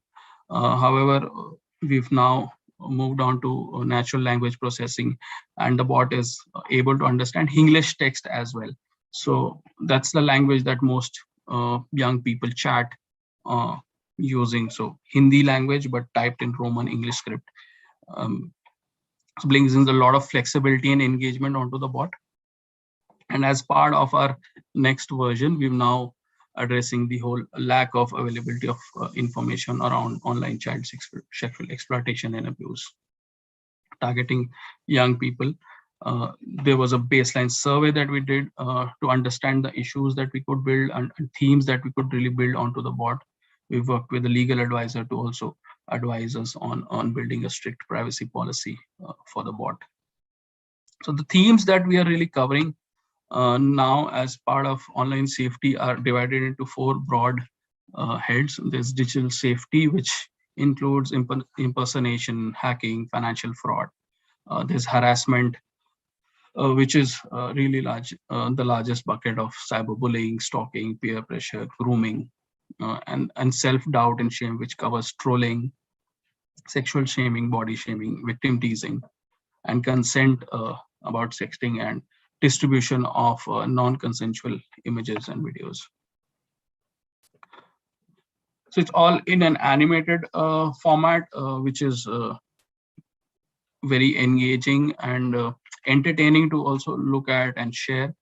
So there are stories, there are some simple quizzes which can inform the young people on the issues that we're trying to address, and videos also which they can again watch on the bot, share it on their social media or with their friends. And helplines, both of course on the issue of child protection and online safety, but we've also included some women safety helplines in the within the bot and on the website as well.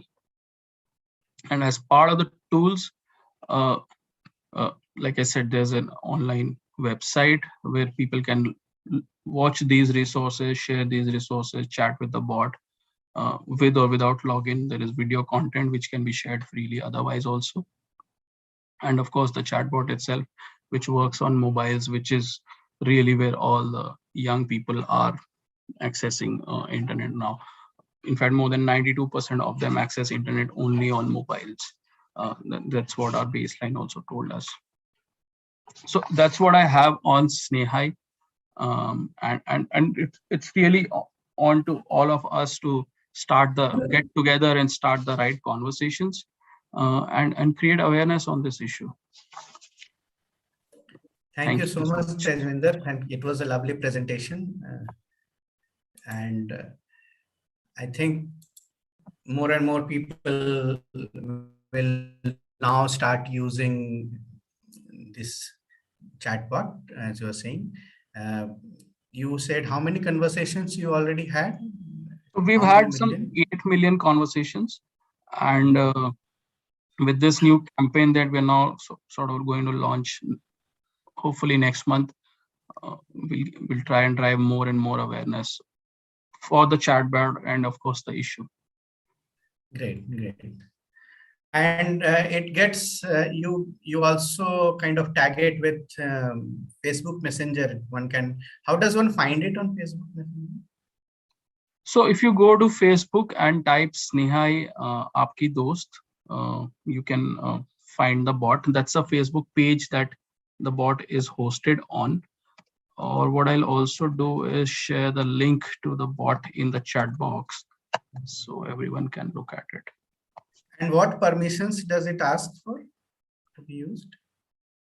Not anything other than what you've already provided to Facebook. So if you're a Facebook user, then it will not ask for any additional information. So one of the very key aspects of the chatbot is something that I should have mentioned is privacy. So we do not save any personally identifiable information for any user.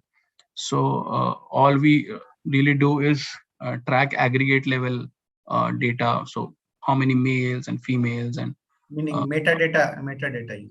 Yeah. So even if some user inputs their name or email or phone number, that's never really asked for. But if they do add it there, it's redacted from the data and never really saved.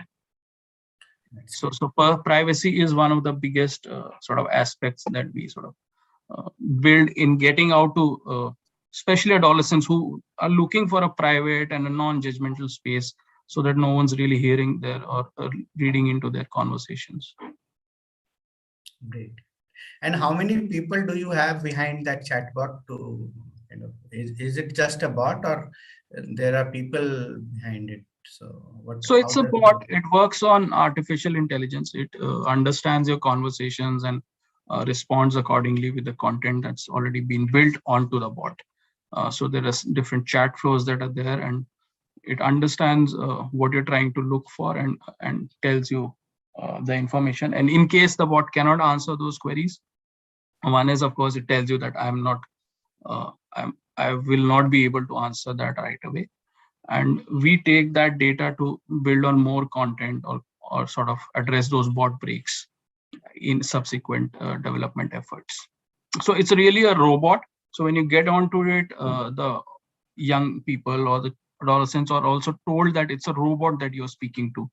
That's also one aspect of the whole privacy and non-judgmental space creation, that you're not really speaking to anyone, any real person who may judge you for your choices or your questions. That's great. That's great. Good to know all these details, and we'll remain connected and let's work together on this front, because Absolutely. There are very few organizations which are working on this issue, and it's really needed that even those little few organizations who are working on this issue, we connect with each other and for the cause of children. Thank you so much, Tejvinder. It was nice listening to you. Now, we have Dr. Yatan Balhara. Yes. Video co-host, yes. Welcome, sir, to this today's stock taking. Are you unmuted? Yeah. Yeah. And I saw you were listening to some of the conversations yesterday, and you were with us from the morning at even before 10 a.m. And thank you so much for being here. Dr. Balhara is additional professor of psychiatry with All India Institute of Medical Sciences. He specializes on something that we are concerned with, and that is his also prime concern, with the behavioral disorder and addictions when children and young people spend time over the internet. So he will be mainly talking about listening to the conversation since yesterday and today. He'll be mainly talking about how do we go forward, because these 2 years, less than about 2 years, 18, 19 months has been a time where children and young people and their parents and teachers have faced a lot, and there has been a sea change. When we move forward, the schools are opening, children are going out, going back to the ways before the pandemic. Will it really be as it was before the pandemic, or things in the world have changed from psychological or psychiatric dimensions as so far as the child and the young person is concerned? So we'll listen to Dr. Yatan Balhara and how do we go forward on this. So over to you, Dr. Balhara, and for your wise and knowledgeable words. Thank you so much. Thank you, Ajayji. Thank you so much. Good afternoon to all of you for being here on a Sunday. This fact that we are here kind of highlights the value we put to this particular theme, this particular issue, and it's really encouraging to see. Since yesterday I could attend a few sessions, and since morning I'm here. Shicaa has been able to kind of generate this interest from diverse stakeholders, people from different backgrounds, from medical sciences, engineering, computer sciences, advocates, people who are working at ground with the adolescents and young adults, and then even bigger organizations who are kind of trying to create resources which we can put into use.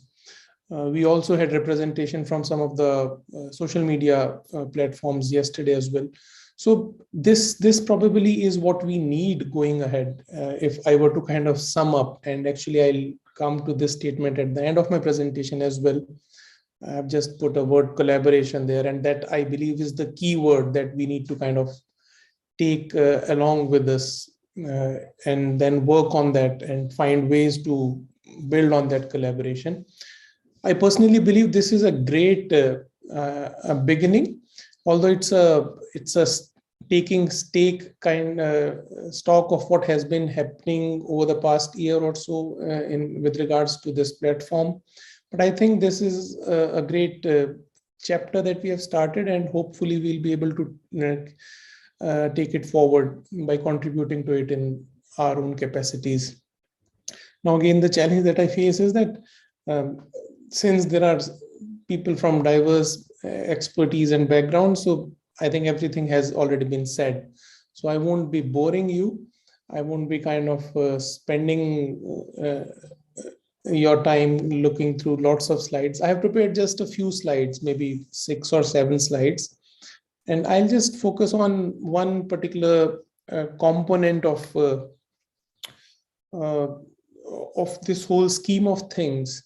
Now, we remember that the children and adolescents and even young adults are the kind of end target populations for us, because that's the point of concern that we all have, and that's where we probably want to bring in the change. That's where probably the things will change and change will happen, and we'll see the benefits of our interventions there. But there are 2 other key stakeholders, in my opinion, who are the teachers and the parents, and they play a very crucial role. And I'll just focus on a few issues on that particular part. Rest assured, I won't take long, maybe 10 minutes, and then I'll stop. So I'll begin with the rhetorical question that I have put there. Why parents and teachers? We all know the answer. I mean, there is no two ways about it, that why teachers and parents should be engaged with in this process. There are many reasons. I mean, I need not even say so, but just to kind of re-emphasize that when we are planning to build on our initiatives, we must take these two set of stakeholders together with us at different stages, right from the beginning, I would say so, because these are the people who are with the children and adolescents for a long time of the day. These are the people who are concerned about the good of this population, the children and adolescents. They have genuine interest in their well-being and their safety. They are in a position to deliver whatever we intend to take to the adolescents and children and young adults. Teachers and parents actually are in a position, they can be our valuable partners in taking it to the end user, so to say. And I mean, I would say that they stand to gain a lot. While we always say that if we ensure safety of internet, if we ensure healthy use of internet, ultimately children, adolescents, young adults, they will benefit. But I believe that even teachers and parents stand to gain a lot.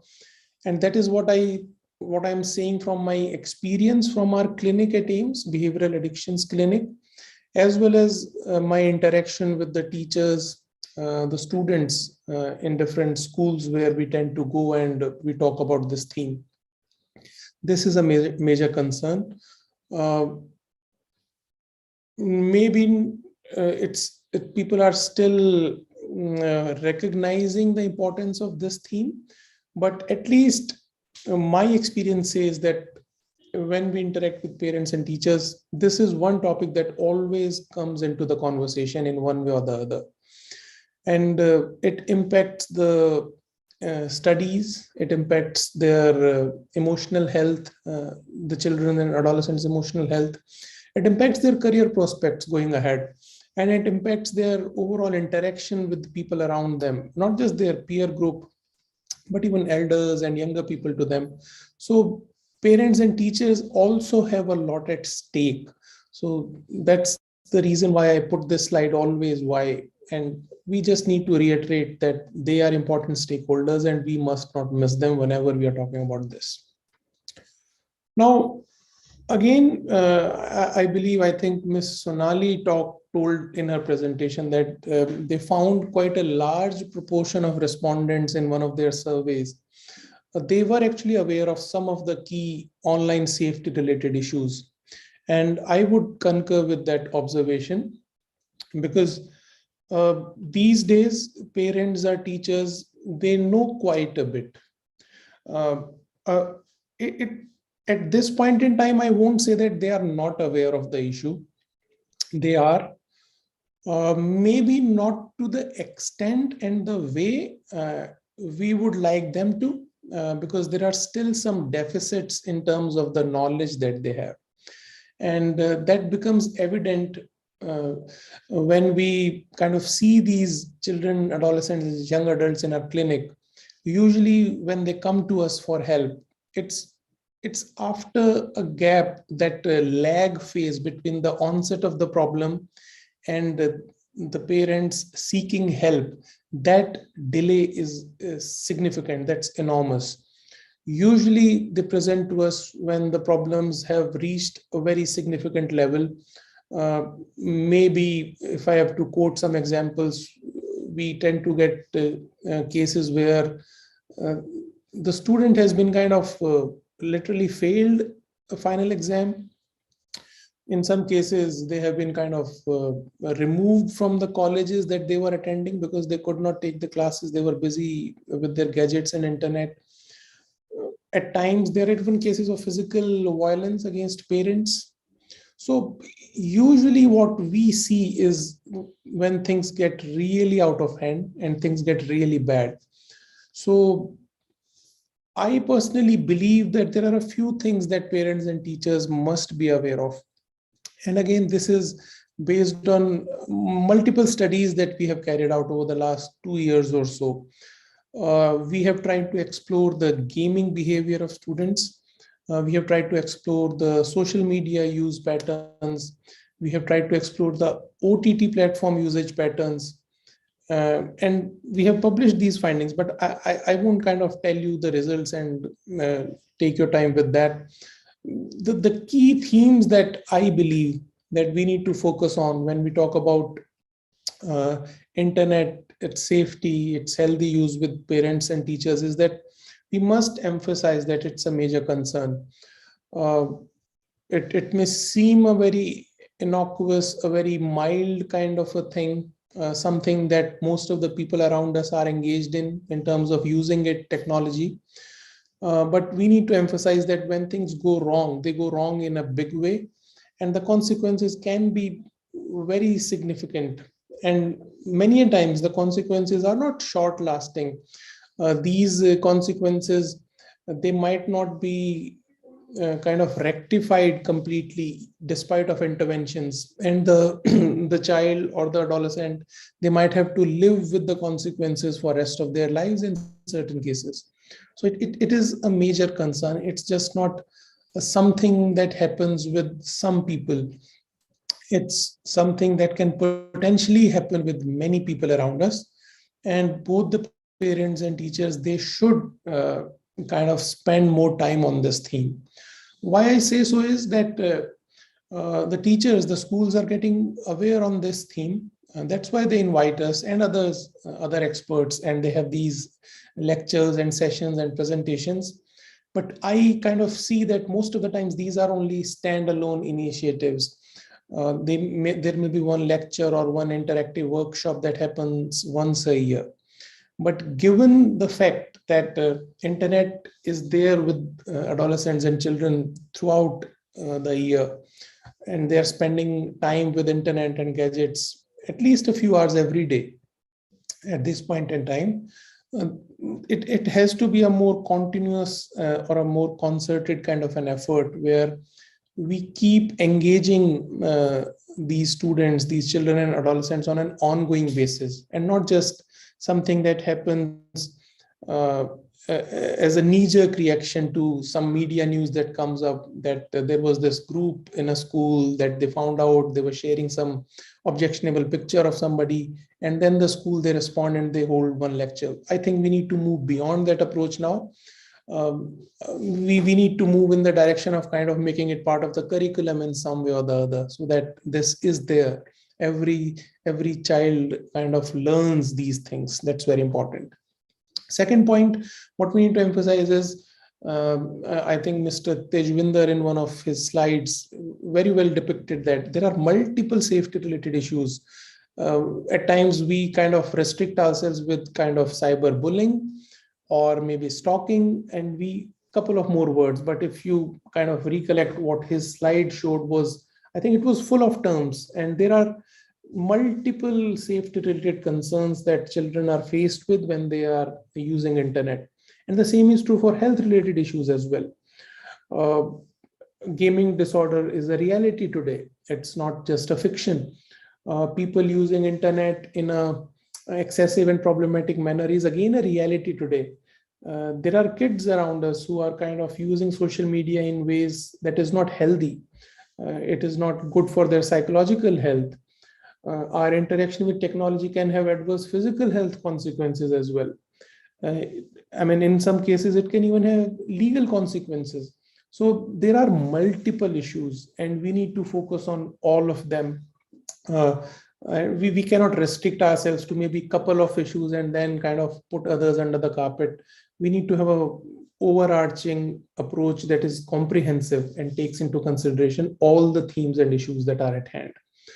Then another important point that I would like to emphasize is, many times we make this error of kind of judging whether there is a problem or not by the time the children and adolescents they are spending using gadgets and internet. Yes, I agree. That's a very valuable marker. Because if you are spending more time doing something, chances are there might be a problem. The kind of probability and possibility, it goes up. But please remember, and we have seen cases where the time spent using internet, mobile devices might not be too much or too long, but still there can be problems. The child may not be able to use internet excessively for long duration of time because there are constraints when he or she has access to mobile phone.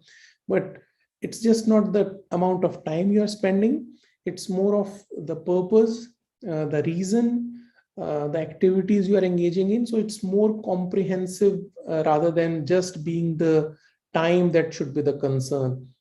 So when we kind of interact with parents and teachers and even the children and adolescents, we should not just talk about how much time you spend. We should also talk about age appropriateness of the use of different apps, context appropriateness, the purpose behind using it, what you are trying to achieve doing it. Is it a means of connecting with people, or is it a means of kind of gratifying yourself, or is it a means of kind of validating your existence? So that also is very important, and we must not ignore that dimension.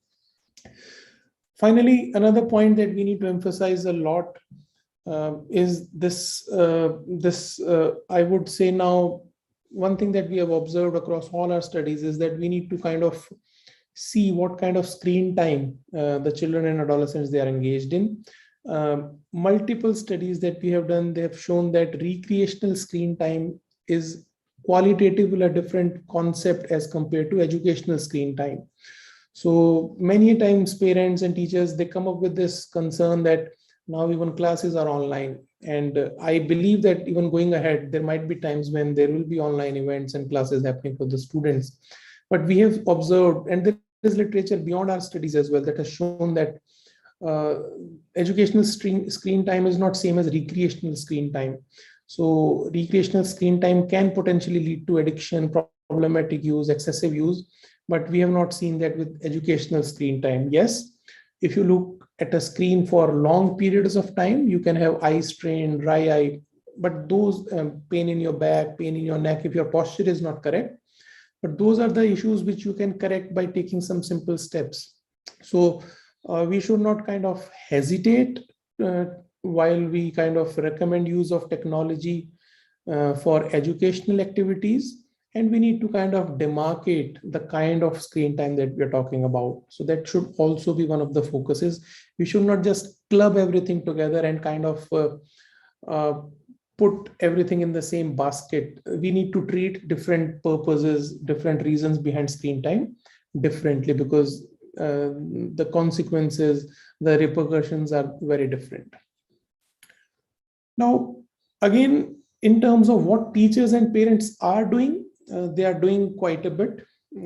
I mean, if you ask me, over the last few years, at least 5-6 years now, I have seen a change. I've seen a significant change, both in terms of the attitude of parents and teachers and their approach as well.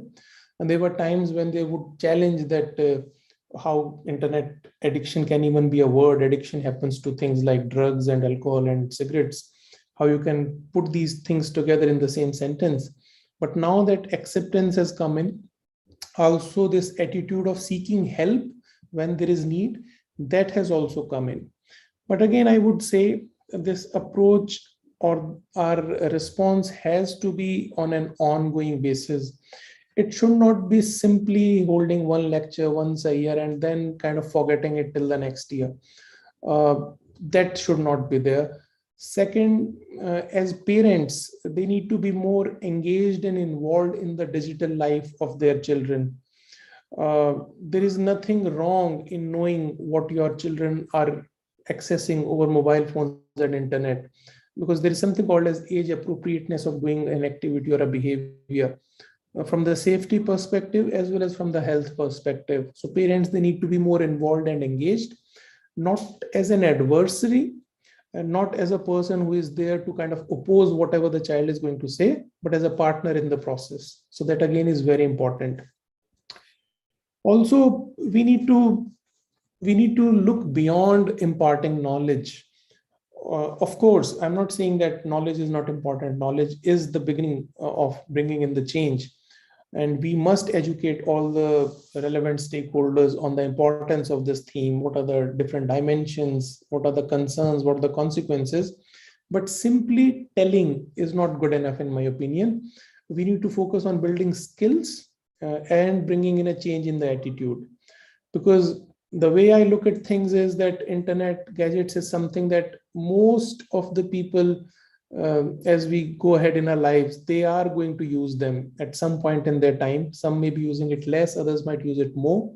So we can't imagine there will be a situation where we will be able to tell that let's remove smartphones from our lives, or let's shut down the button for internet if there is one somewhere. That's not going to work.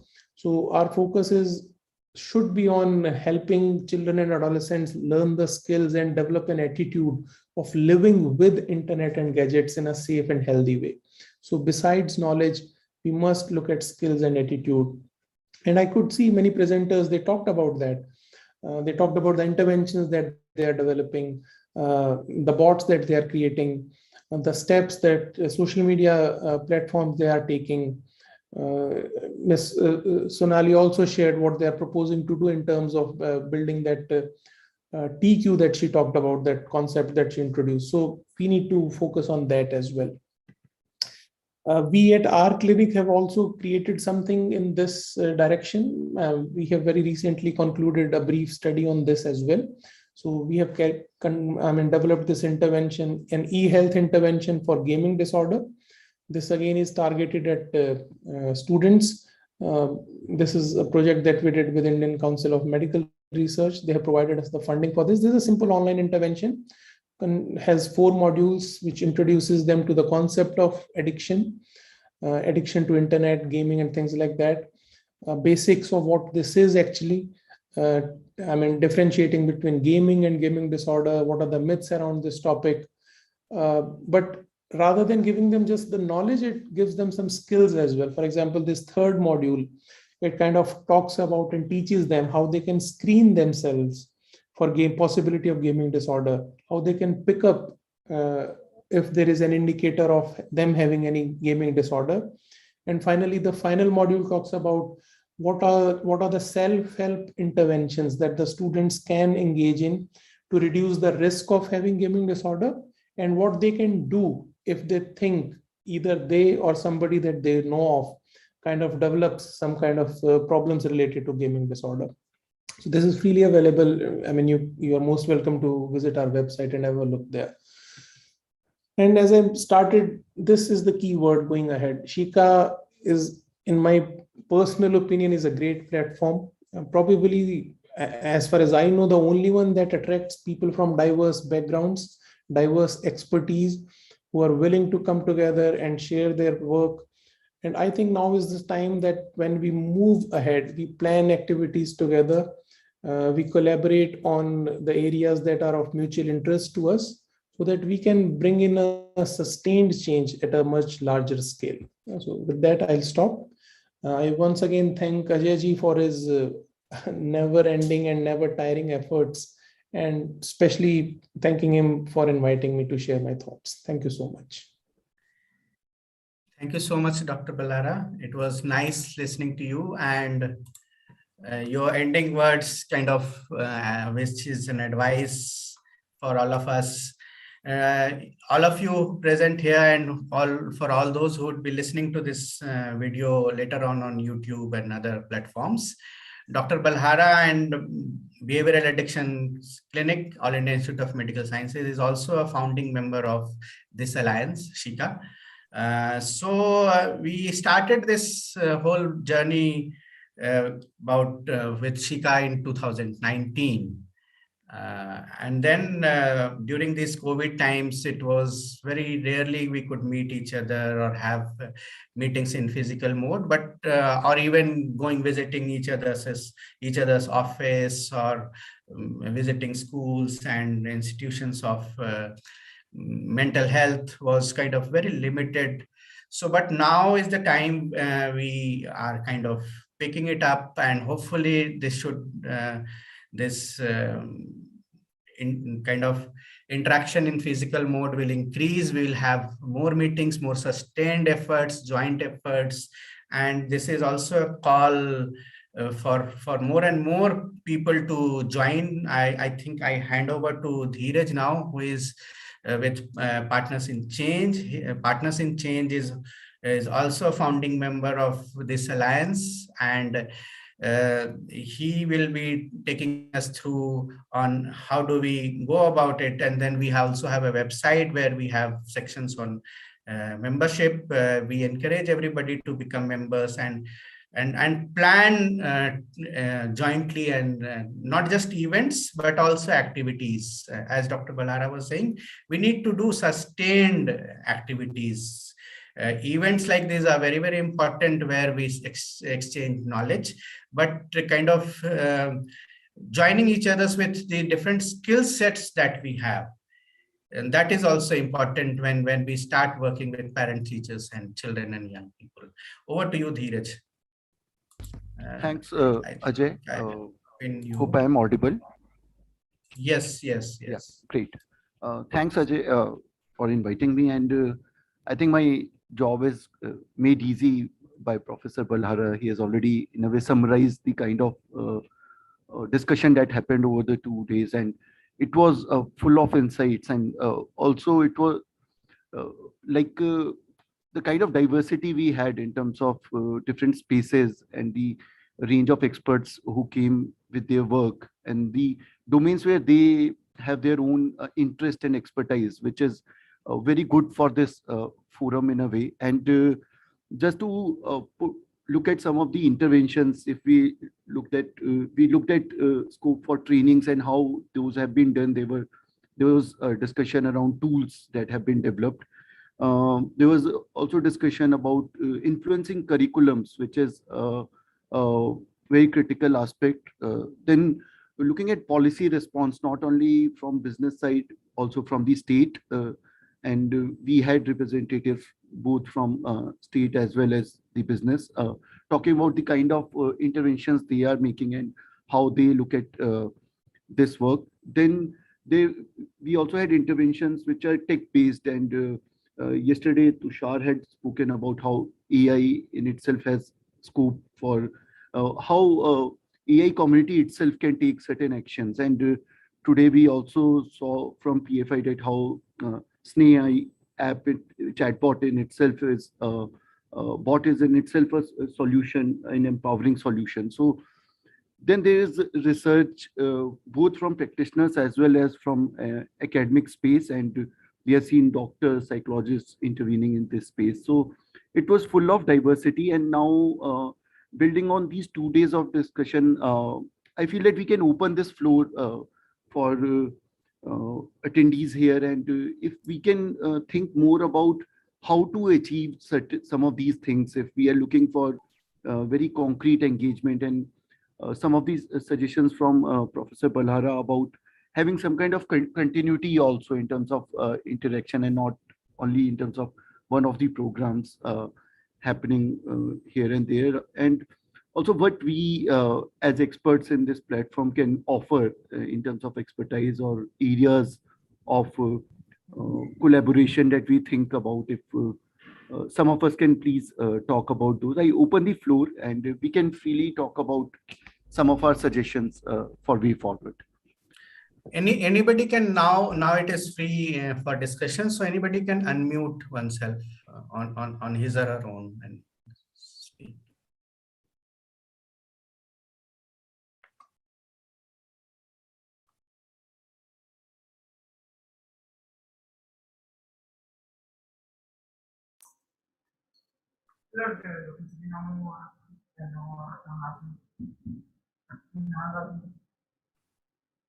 Oh, yeah. Prerna, would you like to say something? Please, you can go ahead.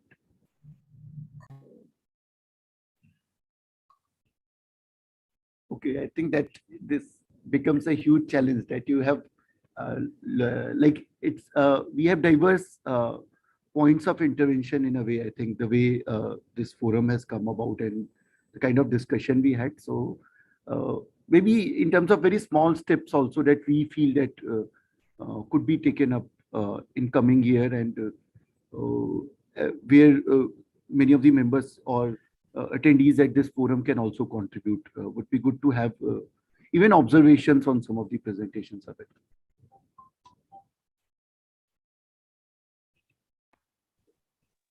Could I Yes, ask? Yes, Amrendraji. Firstly, congratulations to Shicaa and everybody who delivered the sessions. It was very informative, very well thought of, and the session plan was such a lovely one, that it had a balance between industry practitioners, NGO, and researchers, and it was so nice to hear.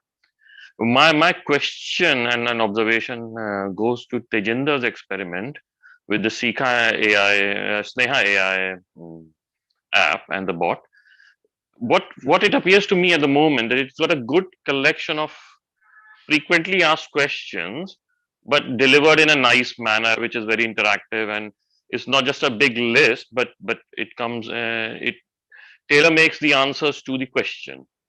But I'm sure with the millions of questions and the interactions which the bot has had, there must have been victims who have come forward, but they were just truncated in their interaction with the question answer session. But are you looking at something where it can be whether some data can be collected and interaction or referral can be made to Childline or the respective DCPOs or DCPUs, that victim support can happen, and we getting the abuser is one thing, but getting some sort of support to the victims would be great. Thanks. Yeah, thank you so much for that. Yes, so your observation is completely, I mean, it's correct that, so the first step that we've sort of taken is to inform users and young people on what abuse or what their well-being means, so that they're able to identify those instances of them. And like I said, we do not sort of read into chats or get any personal information. So even if there have been instances where they may have reported abuse or any other kind of exploitation, so there are helplines that are provided there as a recourse to them, so they can reach out to those helplines. But yes, we do not sort of step into trying to solve those issues for them. So we connect them to the right authority or support available through the bot itself, without any sort of human intervention or reaching out. So we do not even we wouldn't even know if we want to sort of reach out to someone. We wouldn't know whether Tejwinder from this city with this number or contact is reporting a case, whether for themselves or for their friends or anybody else also. So the idea really is to connect the user to the help available, so that they can, I mean, the right people can handle the case, and not really a bot or at our level where may not be the completely right people to be able to handle those cases. Okay, thank you. So can they dial in from the bot itself to, for example, Childline? Yeah, those numbers are already there. So if they're on the bot, yes, they can, depending on the permissions that they've given to their Facebook or to the bot, the messenger platform. So there is a separate reporting section where if they are abused or if they need some help, not only will a list come, but they can also dial in from the bot itself. So there is a helpline section directly, I mean, and it's part of the main menu. So it's not really, of course, it's down deep inside also, but it's there on the main menu as well. So if they need a helpline, they can get to that section quickly. Okay, thanks the website also has those numbers, so they can look at those numbers and dial in from a different mobile if they want. Thanks a lot. Thanks.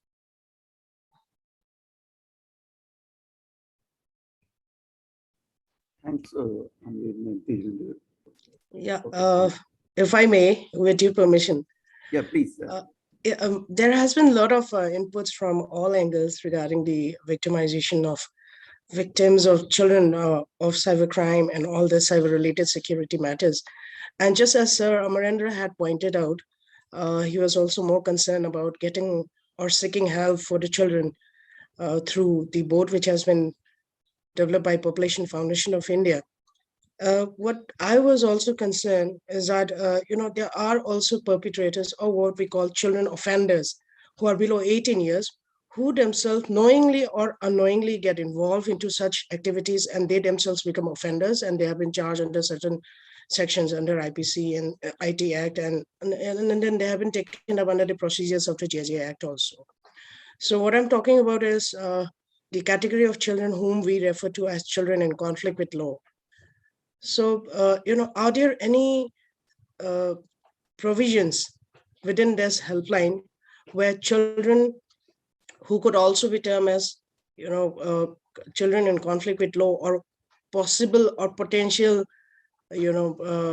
offenders, getting to know some of the information that if I carry on with this morphing, or if I do this kind of cyber stalking, then perhaps these are the penalties that could be imposed on me, or these are the things which are not permissible for me, like some kind of awareness for the children to keep them away from indulging into such kind of offenses. I'm talking about the offense part, not the victim part again. So are there any areas where we can also deal with it within this chat?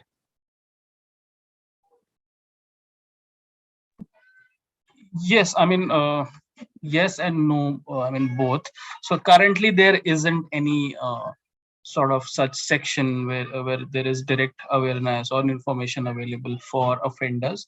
But yes, the content in itself includes certain parts wherein it talks of when I say safe online behavior, it only also means how do you be safe and sensitive to other people, so you do not indulge in any harmful behavior. But there is not a lot of information in terms of how they could get in trouble, or the law that applies to them. So a half no to that, but yes to the part that there is a lot of scope to build content. I mean, the bot is very flexible in that manner. We can definitely include other helplines that may be available. I mean, that's really easily doable, including other helplines where people could reach out for help. And yes, we could also look at including more content directly for offenders also. So there is scope, and I'm sure there is scope to do a lot more, but yes, we can do that, and including helplines is yes, definitely possible. Thank you, Mr. Teswinder. And Ajay, I think this has been the right platform from where we can develop from broader perspectives of children in need of care and protection, and for the children in conflict with law also, because since morning I've been hearing about the victimization of the children. Yeah, no doubt CCL who are into such cyber offenses, again, they could be counted as one of the category of CNCP, because as everybody has been discussing, it has been due to lack of parental care, monitoring, or maybe due to some instances where we left the children on their own, and they are there on their own, and they got to get indulged into all these things. So certainly there has been a lot of findings also. It's been really interesting. But perhaps this area could also be included, just as Mr. Teswinder had pointed out. So certainly, I think we can take on from here also, where we can put in some of the, full stops, or maybe some commas, or some, hyphens, so that children could stay away from indulging themselves into such kind of activities also. Thank you. This has been a very good platform. Thank you so much. Yeah, and I'll be most happy to connect with you outside of this forum as well, to see how we can build in more on Snehai. Thank you. May I? Yes, Sonali, please. Yeah. So I want to bring in another element altogether. So we've realized over the last 2 days that it is a very multi-dimensional and complex and too many things to be dealing with while we talk about online safety. But when we talk about reporting, what we've done with an organization called Don't Offend India is also talk about how children can, when children report child sexual abuse online, they can also provide help to the people who are perpetrators. And I think that perspective brings in a different hope, for people with pedophilia, with hebephilia, about seeking healing, seeking any kind of closure, seeking any kind of treatment for the behavior that they are kind of experiencing. And that element also built in a lot of hope for people who have been struggling. So they probably are not offenders, but they're on the fence, and could become offenders at any given point in time, but there is help available to them also. I think that element somewhere needs to be a little built upon, so that we're also able to provide assistance, help, healing, direction to people with different sexual orientations. It's just a thought, because that is something that we've started working on since last year, and we found that a lot of children reported, so that we could reach out anonymously to people who are trying to exploit them.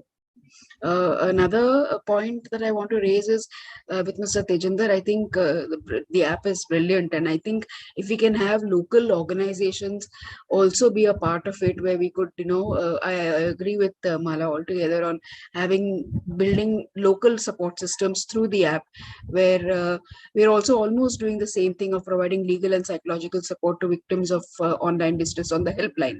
So if you're dealing with Maharashtra and Goa, we could probably be the nodal organization to deal with cases that come to us here, and then there is closure faster. Probably there are interventions that can happen faster. And my third and last suggestion would be to create some kind of a mandate for parents, because parents' liability is the highest. What are the must do things that parents should be equipped with in terms of information and age appropriate information? Because there is so much to understand, learn, pick.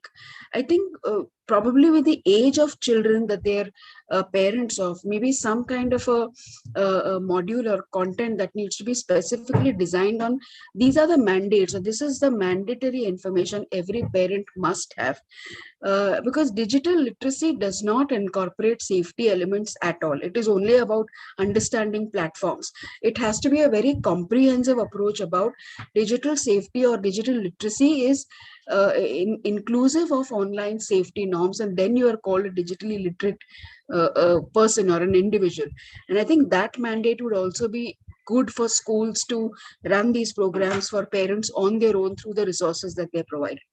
But it's been amazing being a part of this 2-day thing, and we're really looking forward to actively getting involved in the alliance. Thank you. Thank you so much, Sonali.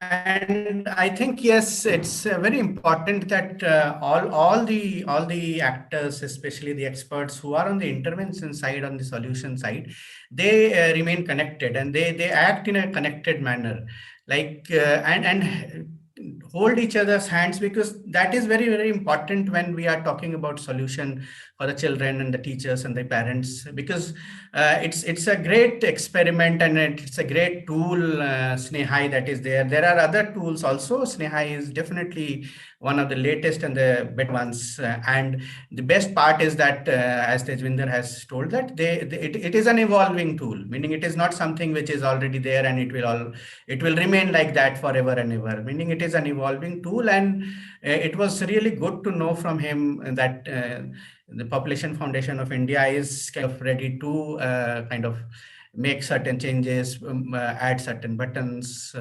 And yes, for that matter, alliance like this, Shicaa can also be, and because once we are formally as a members, then we have I'll share that website, how it is and what are the objectives and how it works.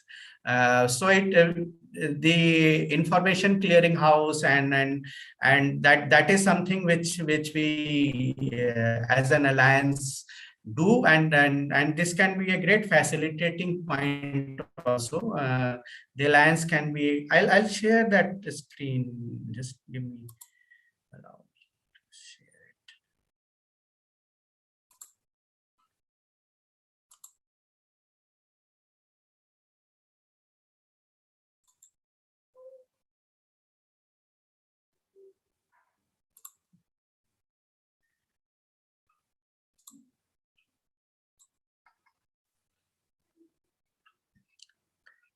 Can you see this?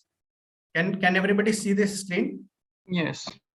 Yeah. If you go to home, I'll show you how it works. So there is join Shicaa. Alliance has two types of membership. One is associate membership and the other is general membership. So if you go to associate membership, then the members who contribute, these are the ground rules, and this is how the alliance fits the organizations by reducing time cost to retrieve information, reducing learning curves, improving knowledge sharing and distribution, enhancing coordination, standardization, and synergies across organizational units, reducing net rework and reinvention, as Sonali was saying, enabling innovation and benchmarking against influencing sector standards, as Amita was presenting. And we need to, as we move ahead, then we need to have benchmarks also. What are the sector standards? Because there are different sector standards coming from the technology side on AI and ML and blockchain. There are different influencing sector standards so far as law is concerned. Similarly, for the field of psychology and psychiatry, we have. So when we act together, work together, it is very important that we set, because these kind of benchmarking will only come from working together and listening to each other and drafting things jointly and agreeing to a draft. And these comes from organizational experts. And since it is multi-sectoral, multi-dimensional, one organization which is only working on the law side, or one organization which is only working on the technology side, or one organization which is only working with the last mile connectivity will not be able to. But once we listen to each other, work with each other, then it becomes possible. And then once it is a jointly signed off document that we are creating, or a standard that we are creating, or a knowledge that we are creating, or then it reduces rework and reinvention. We build upon each other's strength, and it's some sort of not some sort of, a whole lot of credibility and acceptance also from the government and different industries. So that is how it works. So I kind of ask everybody to become it. See, if you click on become an associate member, it comes like this. So you just need to select associate name. If you select this, then email ID, mobile number, organization, the organization website, and it also asks for, because if it is an associate membership where we need to work together on the solution side, not just seek help, then we also, there is we had asked for it. It asks for the certificate of the organization, some sort of like registration certificate, or because otherwise anybody can register, will not be able to verify, and the address.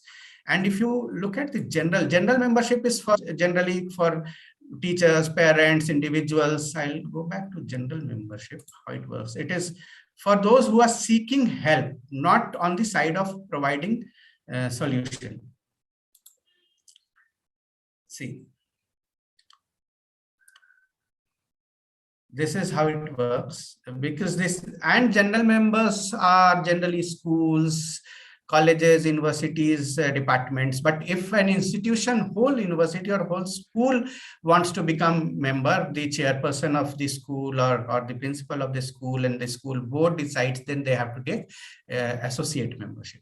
So I call upon everybody to enroll here, become members, so that we can remain connected for all through the years. Meaning, when we talk to each other, we will definitely have ways of jointly evolve ways of remaining connected with each other on a monthly or a fortnightly basis, and write documents, agree to each other, agree to those points, and see how we can collaborate and work. And so it should not just be, as Dr. Balhara was saying, one-off event or a monthly event. There has to be a sequential planning to which we are doing, and It was hindered definitely by COVID, because that kind of interaction, and everybody was busy in various lot of things, kind of firefighting on many sides, on many issues, or the personal front and the organizational front.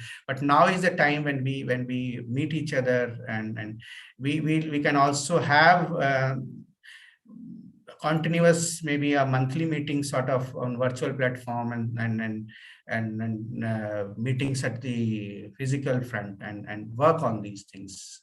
So over to you, Dheeraj. Thanks, Ajay. I think Satya has his hand raised. Would you like to add? Yeah, hi, Dheeraj. Thank you. So I have just 2 points. I mean, I'm here since yesterday, and I know. Satya, if you can turn your video on. Okay, yeah, I hope I'm visible. Yes. So yeah, I have 2 quick points, and since yesterday, whatever we have been hearing, the learnings, the practice, the initiative, this is incredible, because we have been talking, this is a space which is very dynamic, and we need to think as a collective. 2 quick points which I want to make. One, Ajay, what I strongly feel that whatever the initiative, and in fact, this will also connect to what Mala ji was sharing, that from child protection, we need to really move on to child safeguarding, and when I use this word safeguarding, because we are creating a lot of content information for the children to use it, and let's say my kid who is on Facebook and get lured by somebody, and lately he or she realized that I have been misused or I've been abused, and since I'm also heading Childline, so the experience also gets clubbed from there, that they're really not taking an initiative that they want to report, because they are looking at the backlash, how the family will respond. They may allow them, or they may not, allow them to use the internet or be on internet, and this has also happened during COVID time, when, they were asked to be online because of the school classes, and in between what was happening, they were really scared that, what if the parents get to know, they were scared that, will not have access to mobile and internet. And this, I'm precisely talking about the larger section, which are in the urban slum, in the rural communities, where parents, forget about these migrant populations, whose parents are really not worried and ready to take this burden. And that's where I strongly feel that even the government of India, I remember WCD, they initiated about creating a child protection protocols, a policy, which I don't know at what stage it is, but it never got executed. So maybe as part of this alliance, Ajay, I strongly feel that we need to push it, take it as an advocacy front, because even on those, whatever the content is available, I don't see anything around online is available, so that's a good space where we should get into in.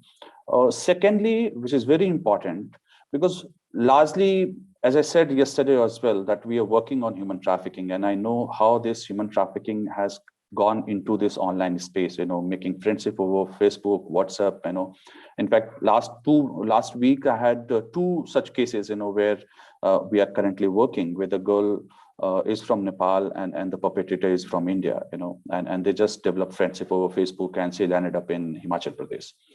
So when we initiate this kind of practice, it should not be integrated as part of compliance.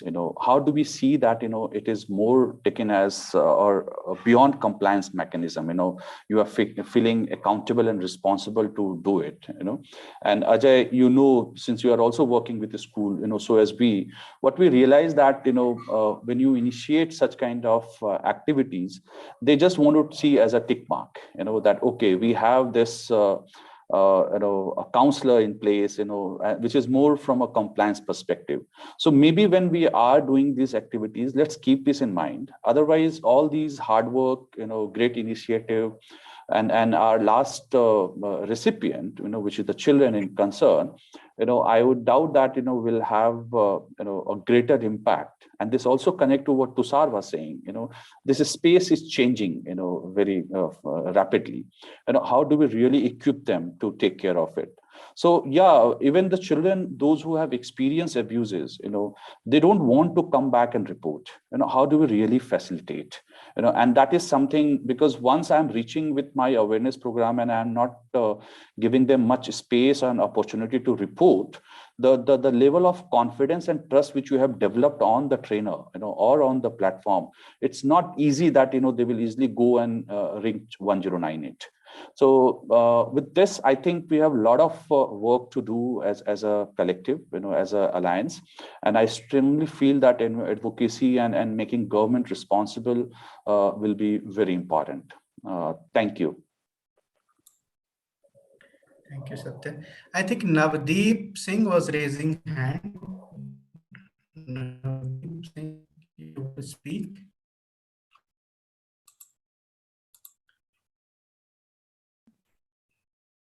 Navdeep ji, you were raising hand.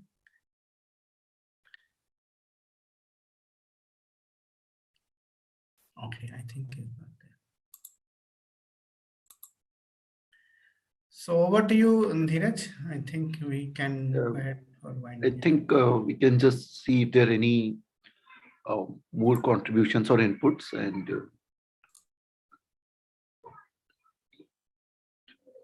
so maybe Ajay, you can summarize and conclude, and also if you can in a way talk about some of the key focus areas where Shicaa is going to engage further, would be, I think, helpful for attendees at this platform and to see how they can also collaborate with that. Thank you. Thank you so much.